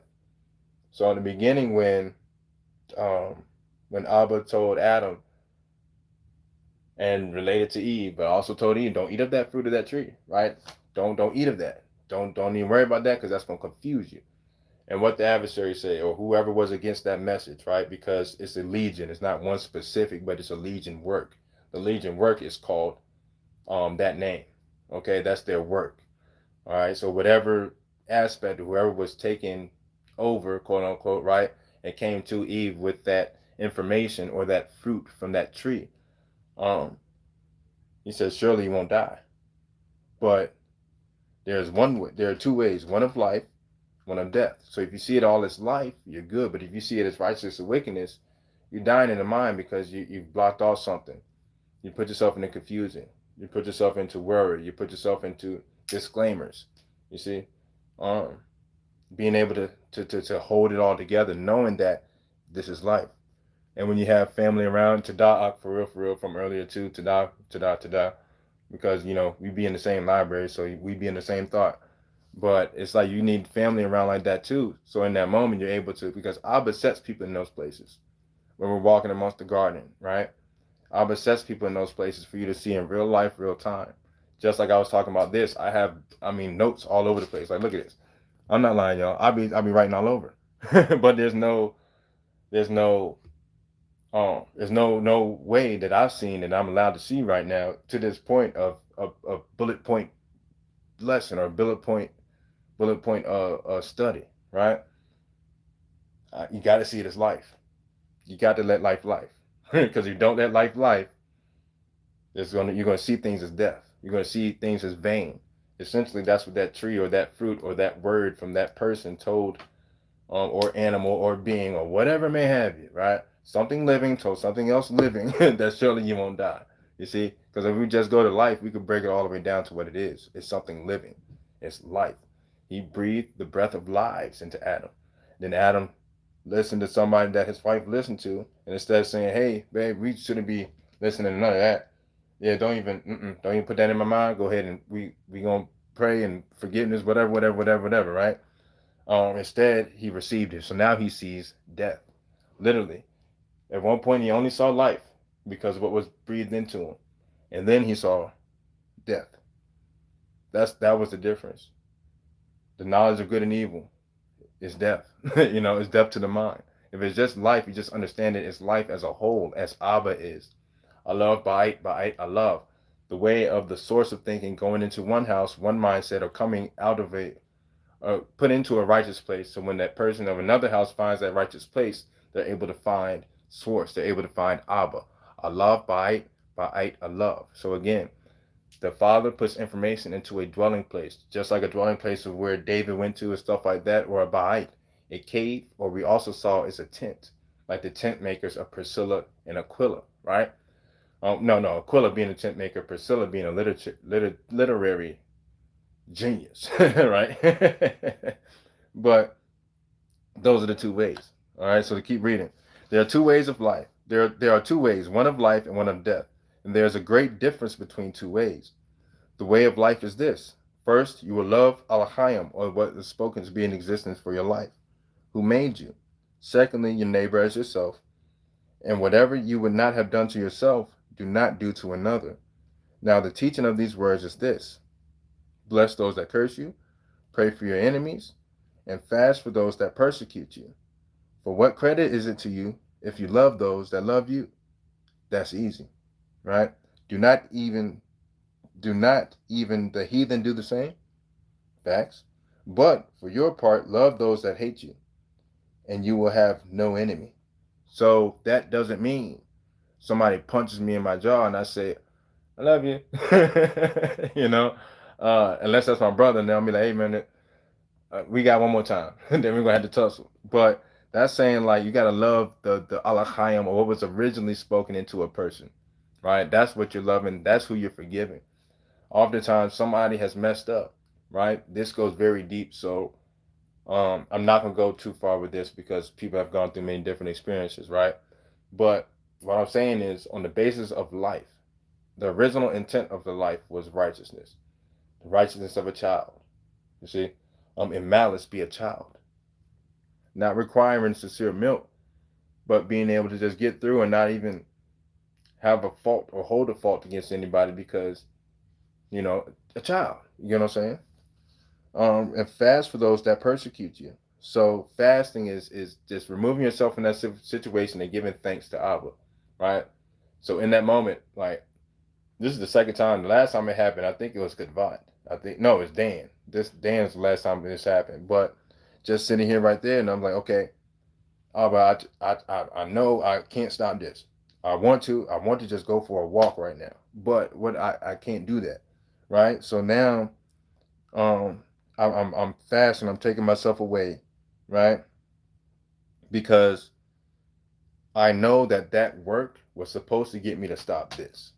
You see, I know that that work was supposed to get me to stop this, but it didn't, right?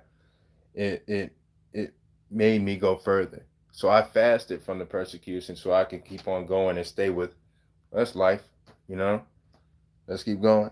For what credit is it to you if you love those that love you? Do not even heathen do the same? But for your part, love those that hate you, and you will have no enemy. Okay? Abstain from carnal and bodily lust. If any man strikes you on the right cheek, turn to him the other cheek also. But this is talking about people in culture, right? No foundation, right? And you will be perfect. But this is like towards any man too, all right? To this extent. To this extent. You know those that know how to fight, right? Those that are registered, the matter of fact. So let's use that. Those that have a trained license, licensed hands, literally licensed hands. If they get in a fight with anybody, their charges are way worse because they have licensed hands. You see. So if you've been in training, if you've done martial arts stuff like that, or boxing, you get your hands registered. You can't just fight any average Joe in a bar or in any place. You can't do that, right? Because it's worse, right? Um, you got to be aware in that sense too. So that just applies to many different situations. Again, if we go through every single one today, we'll be here forever. But take that, spread it across the whole piece of bread per usual, right? Let's keep going. If any man impresses you to go with him 1 mile, go with him too, right? Don't just go in and say, "Hey, that's wrong," but go in and say, "Hey, that's wrong because this is right," or act that way, or go in action of that way. Because people, even that come on here, and I'm grateful that Abba made this a tighter knit community, so that way not too much distractions is coming up. But even people that, or when they create bots, right, and put bots on here and distract people and stuff like that, people are literally arguing against a made up bot. See what I'm saying? Something that has no life. You know what I'm saying? Um, but if any man impresses, 1 mile, go with him too. So somebody comes to you with a question, give a proper answer, but be mindful of the words you're using, right? Be mindful of how stern those words are or how nice those words are. Because if they're too nice for so much, when you're stern, it's going to seem like, whoa. But if you're stern enough and nice enough, you're going to be able to hold things accordingly. It's not going to cause things to rift too much, right? Um, this is what I'm working on too, because sometimes I can feel like I'm being too nice, but then when I'm strict about something, when I come down on something, it shakes the room. It's like this dude's tripping. It's like, no, I've been holding things in. I've been nice for so long, but now I finally have something to say, and I'm going to say it because I always said that's enough. But really, I got to take accountability because I should have never let that be allowed before. See what I'm saying? When you offer a hand to help, make both available. Use all of your faculties. Exactly, exactly. Because if you offer one hand to help, you got to be holding on to something else. See what I'm saying? That's big facts. It's big facts. All right. Let's keep going. Impress you to go for a mile, go with him 2, but don't go with him 3 because once that goes, boom, bam, you're gonna be caught up in, and you're gonna end up bearing malice. You're gonna end up being arrogant, right? You're gonna end up being in a place where now that anger is just pity patty back and forth, right? Now the other person is angry. Now the other person is arrogant. Now that person is angry. Now the other person is arrogant. This is called an argument. Somebody's angry. Somebody's arrogant. Somebody's arrogant. Somebody's angry. That's what our argument is, right? Let's keep going. If any man takes your coat, give him your shirt also. If any man will take from you what is yours, do not refuse it, right? Not even if you can. Give to everyone that asks you, and do not refuse, for the Father's will is that we give to all from the gifts we have received. Blessed is he that gives according to the mandate, for he is innocent. Woe to him who receives, for if any man receives alms under pressure of need, he is innocent. But he who receives it without need will be tried as to why he took for what, and being in prison, he will examine as his deeds. He will not come out from there until he pays the last penny. But concerning this, it was also said, let your alms sweat into your hands until you know to whom you are giving. Right? You see how that covers everything, right? Because it goes also back to that point I was talking about before. It says in chapter 12 of Didache, it was talking about that everyone who comes in the name of Yahweh be received. But when you have tested him, you will know him, for you will have understanding of true and false.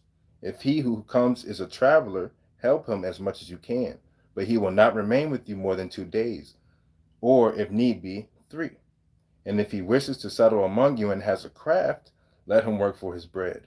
But if he has no craft, provide for him according to your understanding. You see how that all comes together?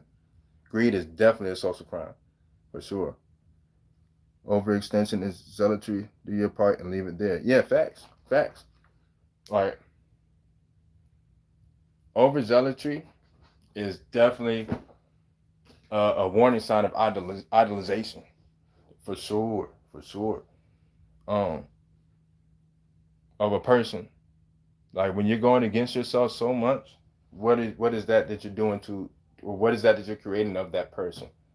You know, um, this this is what we got to walk with. You see how deep this could go. I don't know how where we're gonna go from here, but we'll probably just break this open some more, for real, for real. Um, because here, we study creation. We study creation fireside. We study creation from a place where the fire refines. See, like we look at things and we see them, and we look for things in the refined fire, so that way we're able to see what they look like before, during, and after, right? All the way to the ash that we got to put on sometimes just to help somebody out. You know what I'm saying? Or the dung that we got to step in because that person might be stepping in dung right now, right? But that doesn't mean every average Joe at the same time, right? This takes discernment. This takes work. This takes practice, right? But there's a supplication and resistance level, right? Um, try to see what a person has, or what the person has gone through, or what the person knows, right? Then you'll be able to tell their resistance level. Then you'll be able to tell, all right, where I got to work from, what do I expect, and what should I be able to take at the same time, all three being that thing. You see what I'm saying? Um, but also, just like last week, we got to be aware of our filter. We got to be aware of malice, that we don't bear malice. We don't get caught up in anger and arrogance, right? Neither one. Um, Matter of fact, what was that I was reading? It might be chapter 2. Yeah, chapter 2, verse 3. The second part of verse 3. It says, you will not speak evil. You will not bear malice. You will not be double-minded or double-tongued. For to be double-tongued is the snare of death. Your speech will not be false nor vain, but completed in action. Right? Um, I feel like that's pretty self-explanatory. Like, not to bear malice. If you're bearing malice, you're not working in complete action. You should not be bearing anything but the mark, but by what Abba has brought to you in your humble abode, just like who came to David, ended up rejoicing with him and reminding him of some things by him working through things. That can happen too, right? We could be in a place where we're in a cave, we're running from something. Like we all got our own things to deal with, right? Even me, I got my own things to deal with. But in that place, I'm still brought work, right? I'm still brought um thoughts. You see, the things I got to research and things that come about and become things like this. Again, a whole bunch of thoughts. Some may see it as no order, but really what it is just complete faith. Like being willing to look like a fool, being willing to be in some awkwardness, being willing to have words twisted, being willing to um, have people just want to listen for one word that just ain't right, just so they can say, "Ha, finally." There's a lot you got to go with, and also the whole time fighting your own battle. You know, but this is the way. This is the way, right?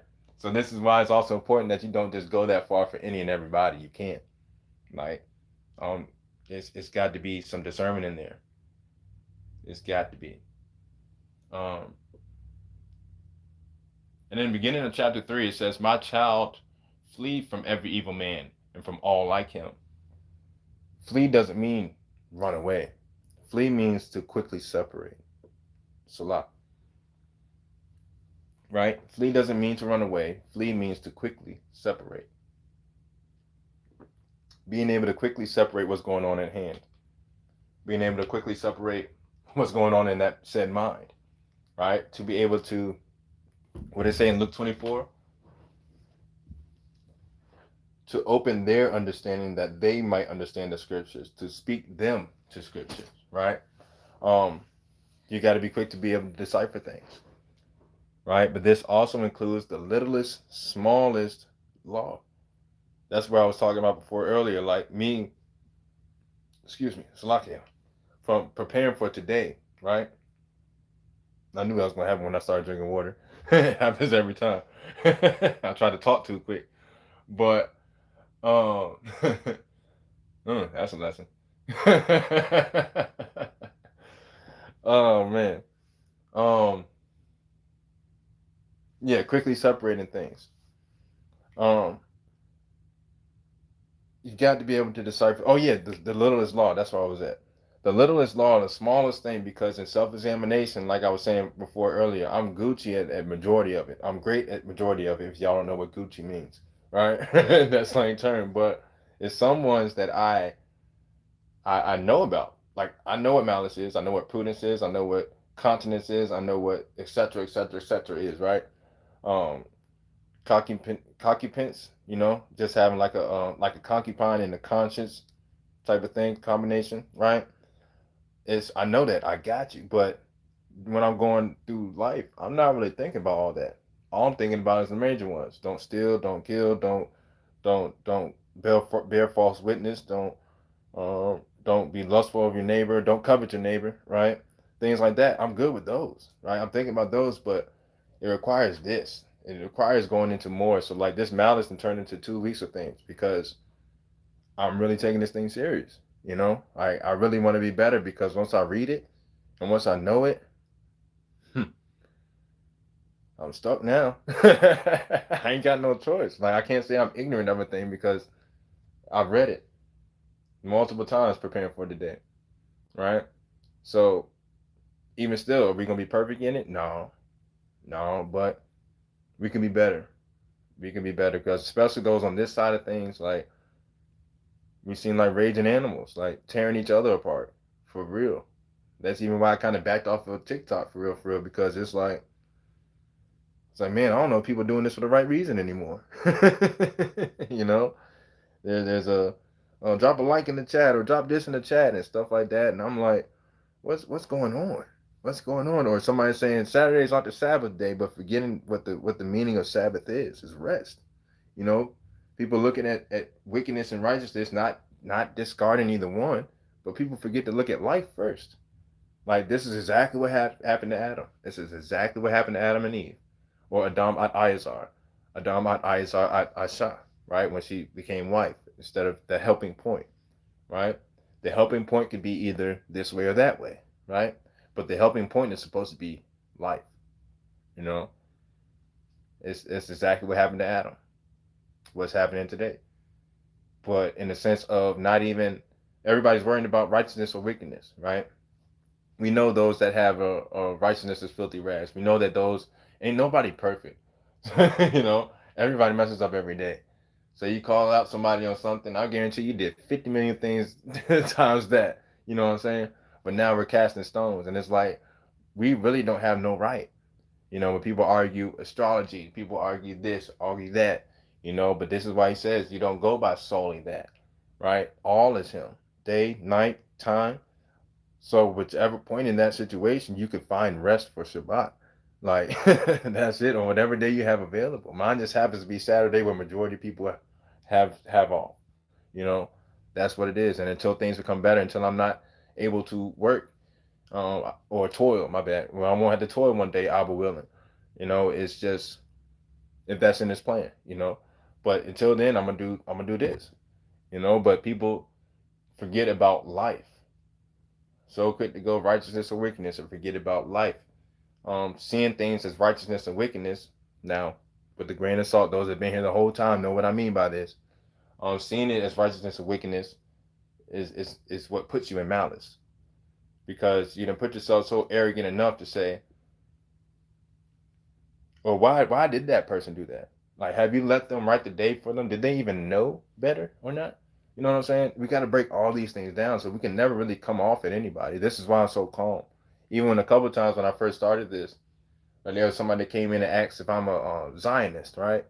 I'm like, no, not a Zionist. But what happens is a lot of times in many different cultures, people would take a certain point that they really like and magnify that and make that a walk. When you got to include everything.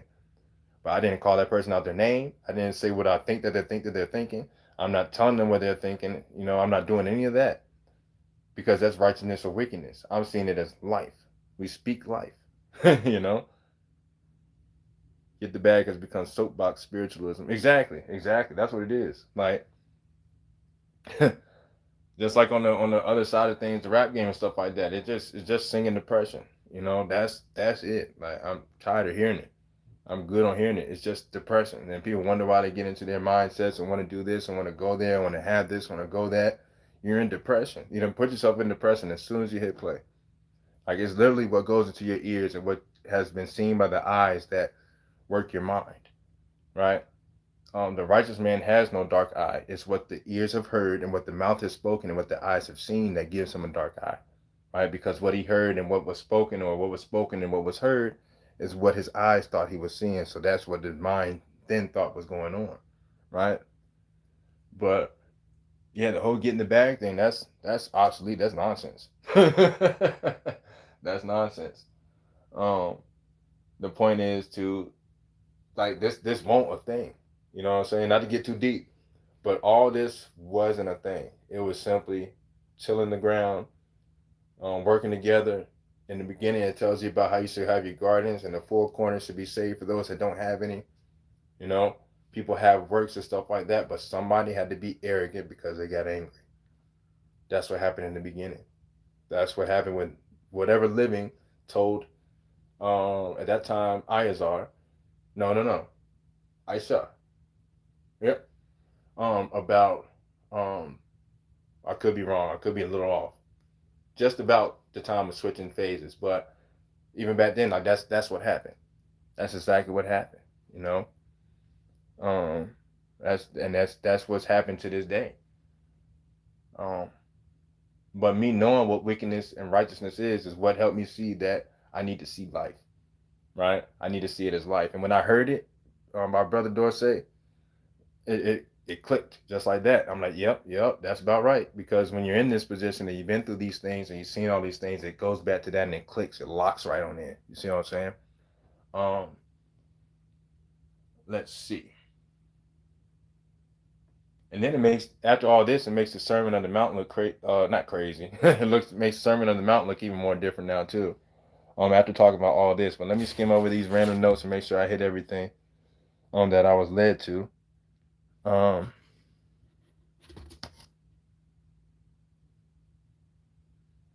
this is a good point of walking around nowadays. So that way we can see where somebody possibly is coming from. This is another place somebody's possibly coming from. Um, because in this place that we're in, y'all picking up what I'm putting down. Required absolute allegiance is to the highest bidder, right? But they allow all types of thinking, right? So we had to be aware of that as well. Um, and the place we walk around and the place that we're in and stuff like that is a place of a varied population, just like Corinth, for sure. Just like where Paul met Paul met Priscilla and Aquila. Paul and Aquila being tent makers, Priscilla being a literature genius, right? I'm probably boosting it, but just go with the flow. Life is life, right? But Priscilla, yeah, we can see there that literature or literary knowledge is required also with being able to build a house or build a living place or a dwelling place or a tent, right? A tent can also be a cave at the same time too. We can see David, then we can see Paul, right? We can see tent is Paul and cave is David, if you want to, or Paval, right? Or the speaking mm, of what is nailed in place for the righteous direction, right? I had to do that in the air. um, let's see. Mm. Oh, we are very much like Paul walking these roads too. Because imagine Paul when he came over there. Because remember he was he's been through a lot before he met um Priscilla and Aquila. This is about mm, Acts Romans type area. But his robe, right? His garment, it looked like he's been through something. He didn't have the best garment. They didn't recognize him when he walked up to him. They thought he was an ordinary man until he started talking about how things were stitched together. Until he started talking about how he knew about a structure or a cross stitch or a single stitch or stuff like that. And then they were like, oh, he knows about tent making. But how Abba set it up was that tent maker was supposed to combat Priscilla's knowledge of literature and create something more greater. So you never know what could be created from your interactions too, right? What do your words really say to a person? What is created from that reaction at the same time? A great thing could come from it. So to the point where it even benefited Paul because now Paul knew or Paval knew of different ethical dimensions, right? Just by the study of Priscilla and her knowledge in literature at the same time. All these things play into play. Paul Paul put in that work. He put in a lot of work to do what he had to do. You know what I mean? Because he was with those that persecuted us at one point. I think we all have been, not if not physically, then mentally or verbally or something like that. You know what I'm saying? Against anybody, against creation. That's why I'm careful about that too, because I'm constantly reminding myself that that's still Abba. You know, um, I don't hold anything because that's bearing malice. Don't do that. That's a big no-no. Uh, holding beef and stuff like that. Nah. It's gonna distract you, and then now that's an anger thought, and now you're arrogant for holding on to it. See what I'm saying? Um, unless it's righteousness, because obviously we know righteousness we hold on to. So I mean, I prayerfully that we already get that, but I guess that needed to be said too. Um, but long story less long. Um, in conclusion, fam, it only hurts if we don't follow the law. It only hurts if we don't follow the law. If we're not aware of the law and the law in complete action. Everything that happens from the law, everything that goes into the law, it only hurts. It only distracts us if we're not following the law. That's it. Because if we follow the law, if we read these things daily, why should we be thrown off of our pivot? Like the answers are literally there. This is how I had to break it down to me. So I'm not talking down to y'all at all. Not at all. But I was telling myself like I ain't got no excuse. Like if something's bothering me, if something's hurting me, or whatever like that, look for it in the scripture and move forward. Don't bear malice. You know, keep moving forward. And if it hurts, you're not following the law. That's it. Um, and that's deep. That probably is gonna cut some ground. If somebody hear this now or hears it later, that's gonna cut a ground right there. But don't argue me. I don't argue. But go ahead and pray with Allah about it. Because it's something that you hear that. Why don't you receive that? You know what I'm saying? Why not? You know what I'm saying? Um, but yeah, I figured that's about it. Now let's close with some Sermon on the Mount. Now that we got that mind thinking process together, right? Let's close with the Sermon on the Mount. Everybody should know what that is. Yeah, simple and true, just like the word. It's breaking it down, like breaking it down to life, breaking it down to life, right? Let's go to the Sermon on the Mount, and we're gonna close out with some prayer and keep holding strong. I know the vibes and the elements feel really good right now that we're all together and studying, but once we stop, it gets real. It gets real for the mindset of Israel, right? It gets real. But if we're not following the law, then that's why it's hard. That's why it hurts. That's why. You know? Um, yeah. I reckon that's about it before we go to Sermon on the Mount. Mm-hmm. Yes, for we are individuals who understand the pattern of professionalism. Mm. Who wrote that? That's tough. Individuals who understand the pattern of professionalism. That's who we are, right? Whoever wrote that guy might know something right there. Let's go ahead and Matthew chapter 5. We're gonna read Sermon on the Mount, and then we're gonna close out.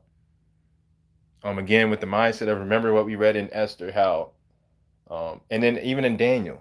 Oh man, Daniel 7, no, 8, 9, somewhere around there.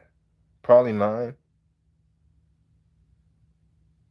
Yep, Daniel chapter 9. It talks about Gabriel. Yeah, because even Daniel had to go to a place of putting himself in, or putting ashes. Like that was a way of mourning, right? A way of bringing yourself down because Abba only helps those that. Well, hold on. Let me not say it like that because somebody's gonna be like, hey, or maybe not. Let me not say that either. See, I'm working on it. Um, but what Ravak was leading me to go more in depth on is that he put himself in a place knowing that, like everybody else, I was helped in a place where I needed help. If I didn't realize I needed help, I would still be out there wilding. You know what I'm saying? So me realizing I needed help is what Daniel did in Ashes, and what Esther did as well, or Hadassah. That's what she did as well, right? Um, but that is putting yourself poor in spirit, right? Because I find it in my experience that when you try to hold yourself to such a high spirit, right? Take this with a grain of salt. Um, it gets hard after a while.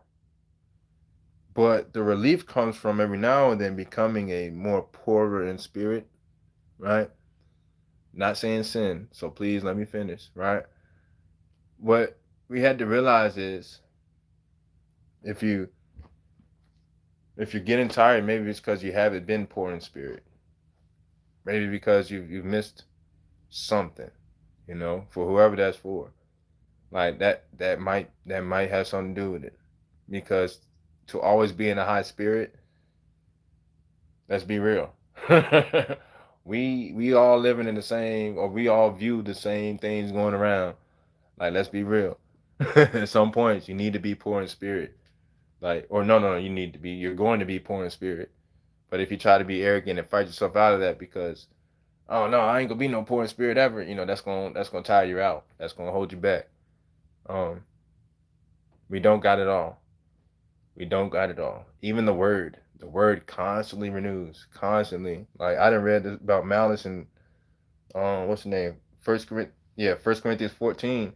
I done read that like a billion times, and just now I'm getting to the point where I broke that down to anger and arrogance more so, or maybe it's just reiterated because it's either reiterated or found out new, but either way it's renewed. So like you can't never stop reading the word. You can't never stop studying. You can't never stop any of it. You got to keep going. You know, um, I'm gonna keep going. Matthew chapter 5. We're gonna close the Sermon on the Mount. We're gonna pray out. Blessed the poor in spirit, for theirs is the kingdom of Shamayim. Keeping it real. Verse 4. Blessed are they that mourned, for they shall be comforted. Blessed the meek, for they shall inherit the earth. Blessed they which do hunger and thirst after righteousness, for they shall be filled. Blessed the merciful, for they shall obtain mercy. Blessed the pure in heart, for they shall see what's exactly supposed to be spoken into man by Abba. They'll see what's going on for what it is. Right? Blessed, verse 9, the peacemakers, for they shall be called the children of Alachayim. Right? But that resonates deeper inside of self than it does with other persons. So Shalom Barak. Let's keep going. Blessed the merciful, for they shall obtain mercy. Blessed the pure in heart, for they shall see Alachayim. Blessed the peacemakers, for they shall be called the children of Alachayim. Right? Go ahead and then copy and paste what was just said for verse 9 as well. Verse 10, blessed they which are persecuted for righteousness' sake, because we sure will be. For theirs is the kingdom of Shamayim. For theirs is the Ras, right? Or Resh, the mindset, the kingdom. They got the kingdom in their mind, right? That's why you're allowed to be persecuted against. Also know that. It was let happen to you because you're supposed to be able to go through it. You're supposed to make it through. That's exactly why it's given to you. He even helped you out. Blessed are you that see this persecution, because really what that is what? The kingdom. You got kingdom mindset. You're willing to be tested. Everybody's got that though. That's why I was saying that earlier. You got to forgive the Yah in them, or the righteous hand that was supposed to be in them. You got to forgive that versus anything else, right? Hey, Shabbat Shalom, sis. Shabbat Shalom. Yeah, you got to forgive that than anything else. For theirs is the kingdom of Shamayim. Verse 11. Blessed are ye which shall, when men shall revile you and persecute you, and shall say all manner of evil against you falsely for my sake. Right? Got to be able to stand in it. Yeah, y'all don't need my testimony on that. Verse 12, rejoice and be exceeding glad, for great is your reward in Shamayim, for so persecuted they the prophets which were before you. So expect it. What they say, another thing that was said, the crown of thorns is more powerful than the crown of the world. Right? Because the crown of thorns pierces the mind and brings forth the passion of the blood, and that helps you walk, versus any crown in the world.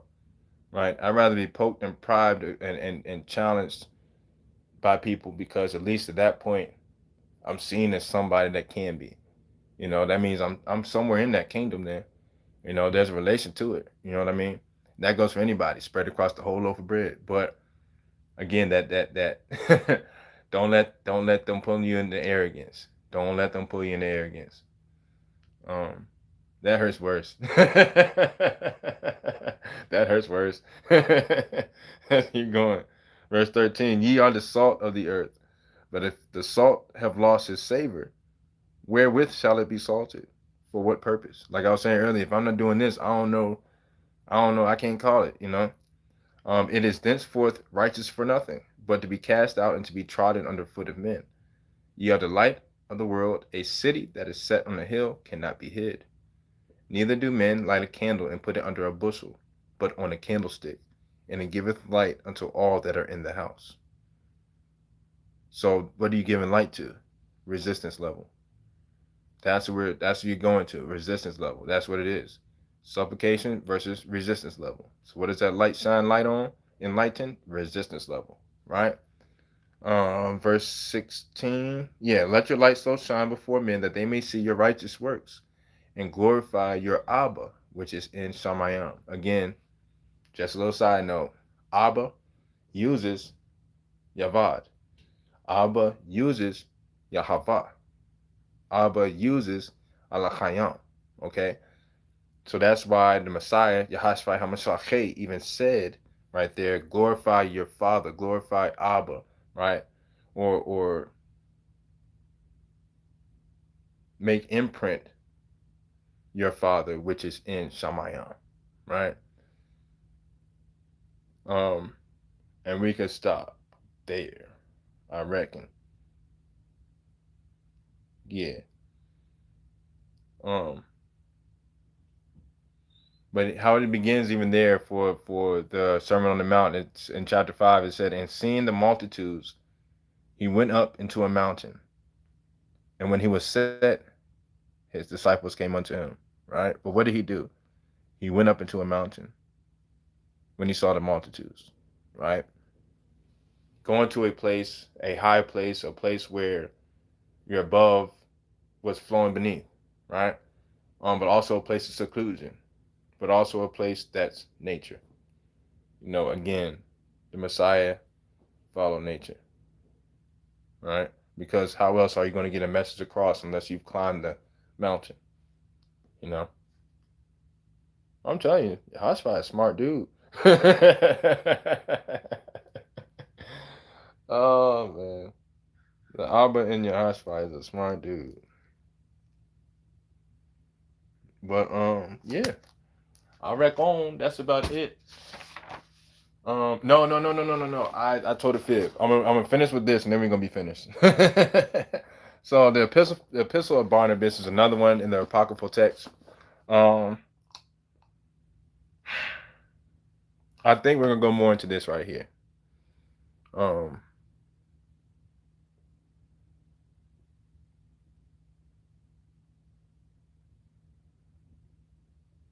yeah, some say this is Barnabas of Alexandria. Some say it's Barnabas of the Acts of the Apostles, right?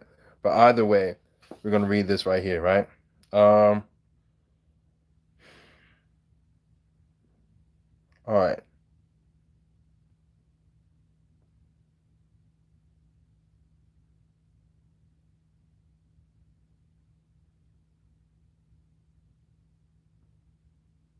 Yeah, let's go to chapter 2, right? Let's go to chapter 2 of the Epistle Barnabas. And then, oh, well, that came up already. We're going to keep going. And then we're going to end. Then we're going to pray it out for sure, for sure.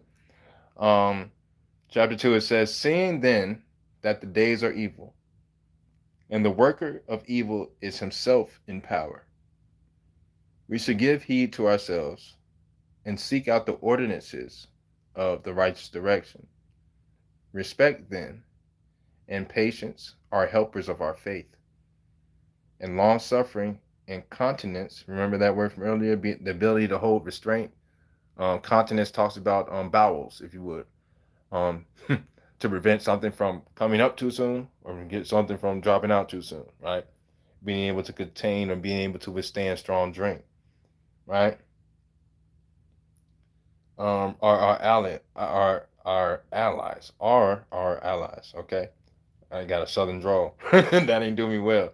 Let's read it all over. "Seeing then that the days are evil, and that the worker of evil is himself in power, we should give heed to ourselves, and seek out the ordinances of Yahweh. For then, fear then, and patience are helpers of our faith, and long suffering and continence are our allies. While then these things remain in holiness towards the righteous direction." What are these things? So by long suffering and continence and respect and patience, what comes from that? Wisdom, we know what that means. Prudence or care for the future.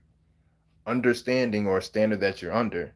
And knowledge or intimacy rejoices with them, right? For he has made plain to us through all the prophets that he needs neither sacrifices, nor burnt offerings, nor oblations, saying in one place, "What is the multitude of your sacrifices to me?" Says the Yahweh, "I am full of burnt offerings, and do not desire the fat of lambs, and the blood of bulls and goats, not even when you come to appear before me, for who has required these things at your hand? From now on you will tread my court no longer if you bring flour." It is vain. Those are the things that leaven the loaf, right? "Incense is abomination to me. I cannot endure your new moons and Sabbaths." These things then he abolished in order that the new law. Oh, okay. I'm about to say, whoa, what? All right. I'm just saying, no, we got that. No, I guess we can't read this. No. These things then he abolished in order that the new law of our Adon, Yahashua HaMashiach, which is without the yoke of necessity, might have its oblation not made by man. Right? So basically what that means is not saying that the law is done away with, right? But the necessity, like saying that those that just purely keep the laws doesn't mean that they're holy. Right? Doesn't mean that they're making it to heaven. Again, I have no heaven or hell to put nobody in, but that is saying that um there is more to that, right? That's just like eating and drinking damnation when you partake of Passover, not even understanding what's going on. That's that correlation right there. So chill pill. Right.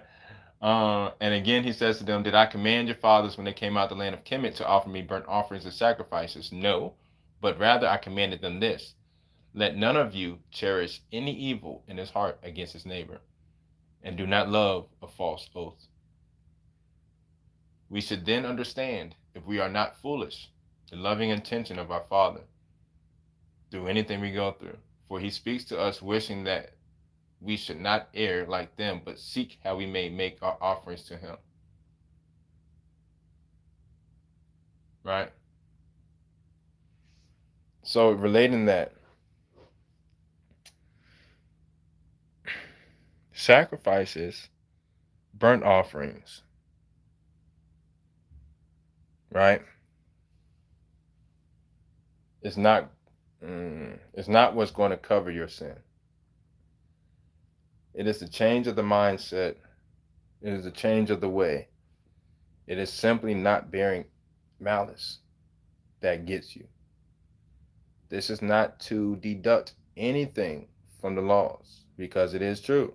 Like it says in the Sermon on the Mount, until heaven and earth pass away, shall not one jot nor tittle be changed or taken away. Right? So you should be able to see what's going on. You should be able to relate. You should be able to do these things and want to do these things because it gets you closer to the relationship with Abba. Right? But just because I do these things doesn't mean I can go out here and act all willy-nilly. You know what I'm saying? Shabbat shalom, sis. Shabbat shalom. That's not what that means at all. You know? So, but what it's saying is, those that he really accepts is the ones that seek him um, to that point. Yeah, change weighs more than $1. Come on now. That's what it is. It's like the loving intention of our Father, for he speaks to us wishing that we should not err like them, but seek how we may make our offering to him. So our offering to him is, we like we do here, we look at creation, we study creation, right? With the refining fire, right? He's judging us based off of how we interact with everybody else. You know, that's the essential thing. That's the combativeness, or every living thing. Let's go life, right? Let's not go righteous or wickedness. Let's go life. Every living thing, right? We sacrifice the flesh now. Everybody don't sacrifice the same things. Facts. Exactly, big sis. Exactly. Like, we sacrifice the flesh now. We work through it. We go through things. We go through people. We see people. You know what I mean? But how do we treat these things? Do we really respect where Abba has placed us? Every situation. How do we act with his creation? You know? We gonna mess up for sure. But look into it. If you feel like something's wrong, that means somewhere along the line you didn't follow the law. Right? Um, and what we say earlier, it only hurts because we don't follow the law. Like, that's tough. That's gonna cut some ground again. Like, whoever might have been mad earlier might be mad again. But that's what I gave myself a tough cookie for. You know what I mean? I got a tough cookie off the shelf, and I sat there and not chewed the cud of that tough cookie, because I had to realize, like, the only reason I got a headache about this is because somewhere along the line I didn't follow the law. The law is here for us to be renewed, right? So I did something abominable somewhere along the line for this to be bothering me, or what it is, I just need to let it go, just like David did with those stones in the stream. You know, David, what he did, I know I said we were closing, but oh well. But David, what he did was, looking at the rocks and the waters and the streams, right? When he was going against David, the uncircumcised Philistine, right? The one out the way, didn't know what was going on. He went through the stream and he picked up plenty of stones. He probably put them in his hand, moved them around a little bit, saw that some of them were smooth and saw that some of them weren't. So the ones that weren't smooth, he threw back in the water, right? And over time, the waters, the feet, the trampling, the boats, the animals and stuff like that, it'll smooth them out. Life will smooth them out. And then later on, you can use that for a big old one. You can use that for a Goliath. You see, not all the time is it right then, right there. There's a supplication versus resistance level. That's what life is. It's supplication versus resistance level. That's what's measured. And that versus, that pivotal point is malice. That's anger and arrogance. If somebody's angry at you, they can only bring the anger out of you if you become arrogant. If you are arrogant, you can only get somebody angry, and you want to get somebody angry because you're arrogant. So if I'm not arrogant, I'm not gonna bite. But know how to swing that sword. You know, know how to swing that sword. Know when you got to cut the ear off or something, or the lip off or something, or well, let me stop because I'm not meaning literal. I'm not meaning literal, but the things that are heard and things that are spoken. Okay, all right, that's what I mean. But know how to yield that sword as well. Um, that's a lot. And I saw your message too earlier, sis, but I was already going. But I'm gonna listen to him and get off. But yeah, this is the boy was going through it. Another one of them Gad Dan moments. Another one of them Dan moments happened. So, uh, but in due time, then one of those kabooms. I don't like them, but I guess it's what we're here for. Yeah, I'm telling you. I'm telling you, all the ooches and ouches, like, but I don't know what else I'll be doing. Like, this is my work, you know. This is my work. I don't know what else I'll be doing. There wouldn't be no prudence there. No, we never do. Oh man, but now I reckon, fam. I think we done. I think we done. Um, remember, and I'm not gonna flip that back open. Luke 24:45 and 46. It talks about how he opened their. I am gonna open it to it. All right. Because you can't summarize the red words. All right, all right, all right. Verse 45, it says, Then he opened their understanding that they might understand the scriptures. He spoke them to scripture. Verse 46, and he said unto them, Thus it is written, and thus it behooved Christ to suffer and to rise from the dead the third day. The third day is again when go to Genesis, when the trees yielded their fruit, where the herb seed yielded the herbs, where the grass grew. Everything is coming up on that time, right? That's what made me go to that third day, because Messiah, he's all about that nature. And when was all that created? In the beginning? Genesis, Shayat. So go through and kind of see if you can find anything else using that method. Plug and play, But that relates to David or David, right? So there's a door of the Father, and that is nailed in place, that David's able to take it and make it become an image or become a work or become a hymn or a song to be able to be portrayed or related through another door, right? So essentially with Genesis chapter 3 starting over again, what we're doing is we're walking across a whole bunch of holes in life, a whole bunch of them. But what we do, we set the bar on top of that seed. And when we go around and we interact with people, that seed brings forth yielded things, maybe a rose, maybe a daisy, or maybe a blade of grass, whatever it is. But the dalat is what you see from the seed that's been planted, right? That's the door, because from that door comes a seed, and that seed has to be planted, becoming an image for a door, right? We keep on going back and forth, ping pong through that thing like that, right? But just know that we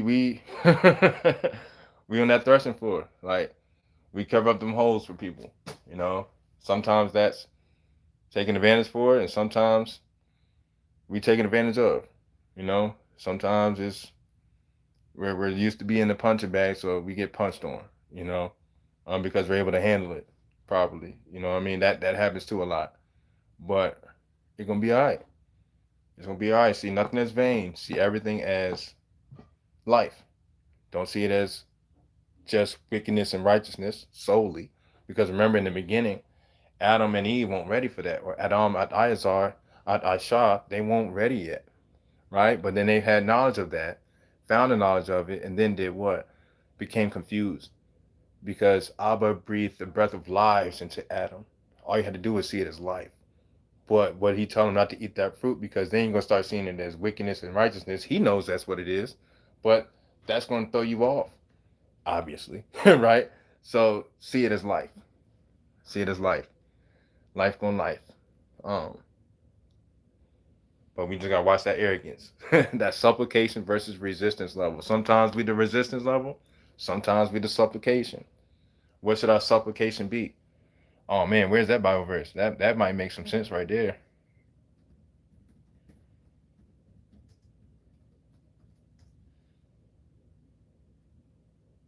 Mm, yep, there it is. Philippians. I was good thinking about I press toward the mark of the call of the high calling. I remember that one from when I was in my church days. And that wasn't it. Uh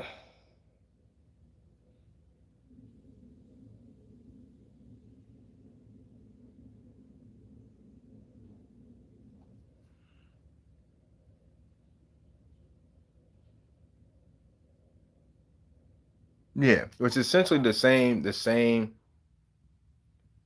Yeah, that's what I'm talking about. Yep, that's right, sis. Yep. Um it's what goes across the board here is the supplication is prayer, right? Prayer being what is the doorknob to the door, if that makes sense for metaphorical reasons. So prayer being the doorknob to the door, right? Um, be careful for nothing, but in everything by prayer, in everything by knowing the doorknob. You know, you could tell the doorknob of hmm, okay, you could tell the doorknob of a high class neighborhood, and you could tell the doorknob of a hood. You know, you can tell the doorknob of a place that's being taken care of. And you can tell by the doorknob a place that isn't taken care of. You can tell a lot by the doorknob, right? You can tell if it's a screen door, if it's a main door, if it's a storm door or a storm door, whatever your accent is, right? But be careful for nothing. Don't hold on to that and hold on to that malice. We walk through. We don't till gardens. We release the bearing of malice. So that way that joint could be stomped over and pushed to the ground and become whatever manure it needs to be for the proper planting, right? Um, but in everything by prayer and supplication, with thanksgiving, with removing and fasting and giving thanks to Abba. Remember the apocryphal Esther we read, chapter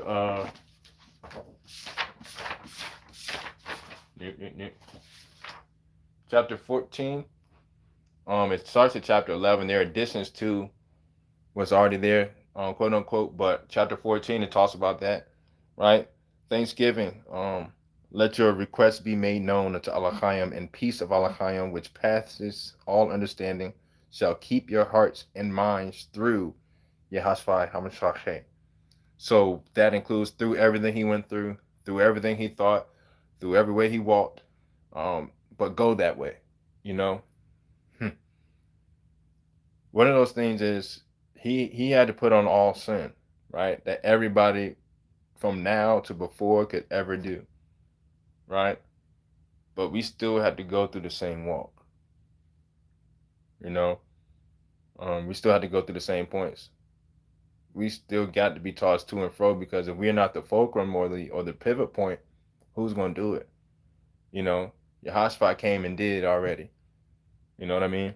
Um, Heavy is the head that wear the crown for sure, for sure. So this is like me talking to me, coaching me. Thank y'all for sitting with me on this little TED talk. But I'm on. I'm on. Let us pray. Abba, thank you to die. to die for, as we say, a sense of humor.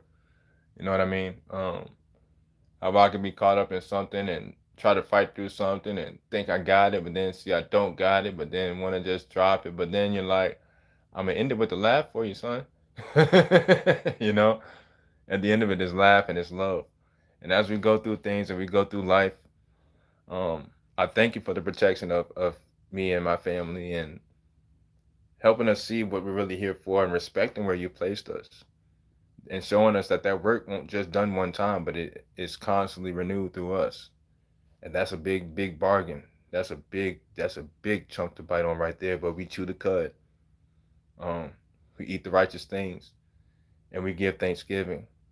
We remove the foods and we remove what we think we know, and we search for you with no arrogance. Love you. Thank you for your righteous direction and for your work through man and for that wisdom and for our visions to see. Asham Yahava, Asham Yahashfa, Asham Rabak Hakodash, Aman, Aman, and Aman. Yeah. That way. That way. All praises, all praises. I'm gonna play some music. Um, while that's playing, I think I'm gonna type in where we kind of went through real quick. I'm glad to do that. And yeah. Great to have y'all with me, fam. Shabbat Shalom. Rest in him. Continue resting. Continue studying. You know? Act like I don't know nothing. Study for yourself.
I'm on. Tada fam. I'm gonna post that video I'm gonna post on Discord. That joint like a 3 hour video. I ain't gonna hold you.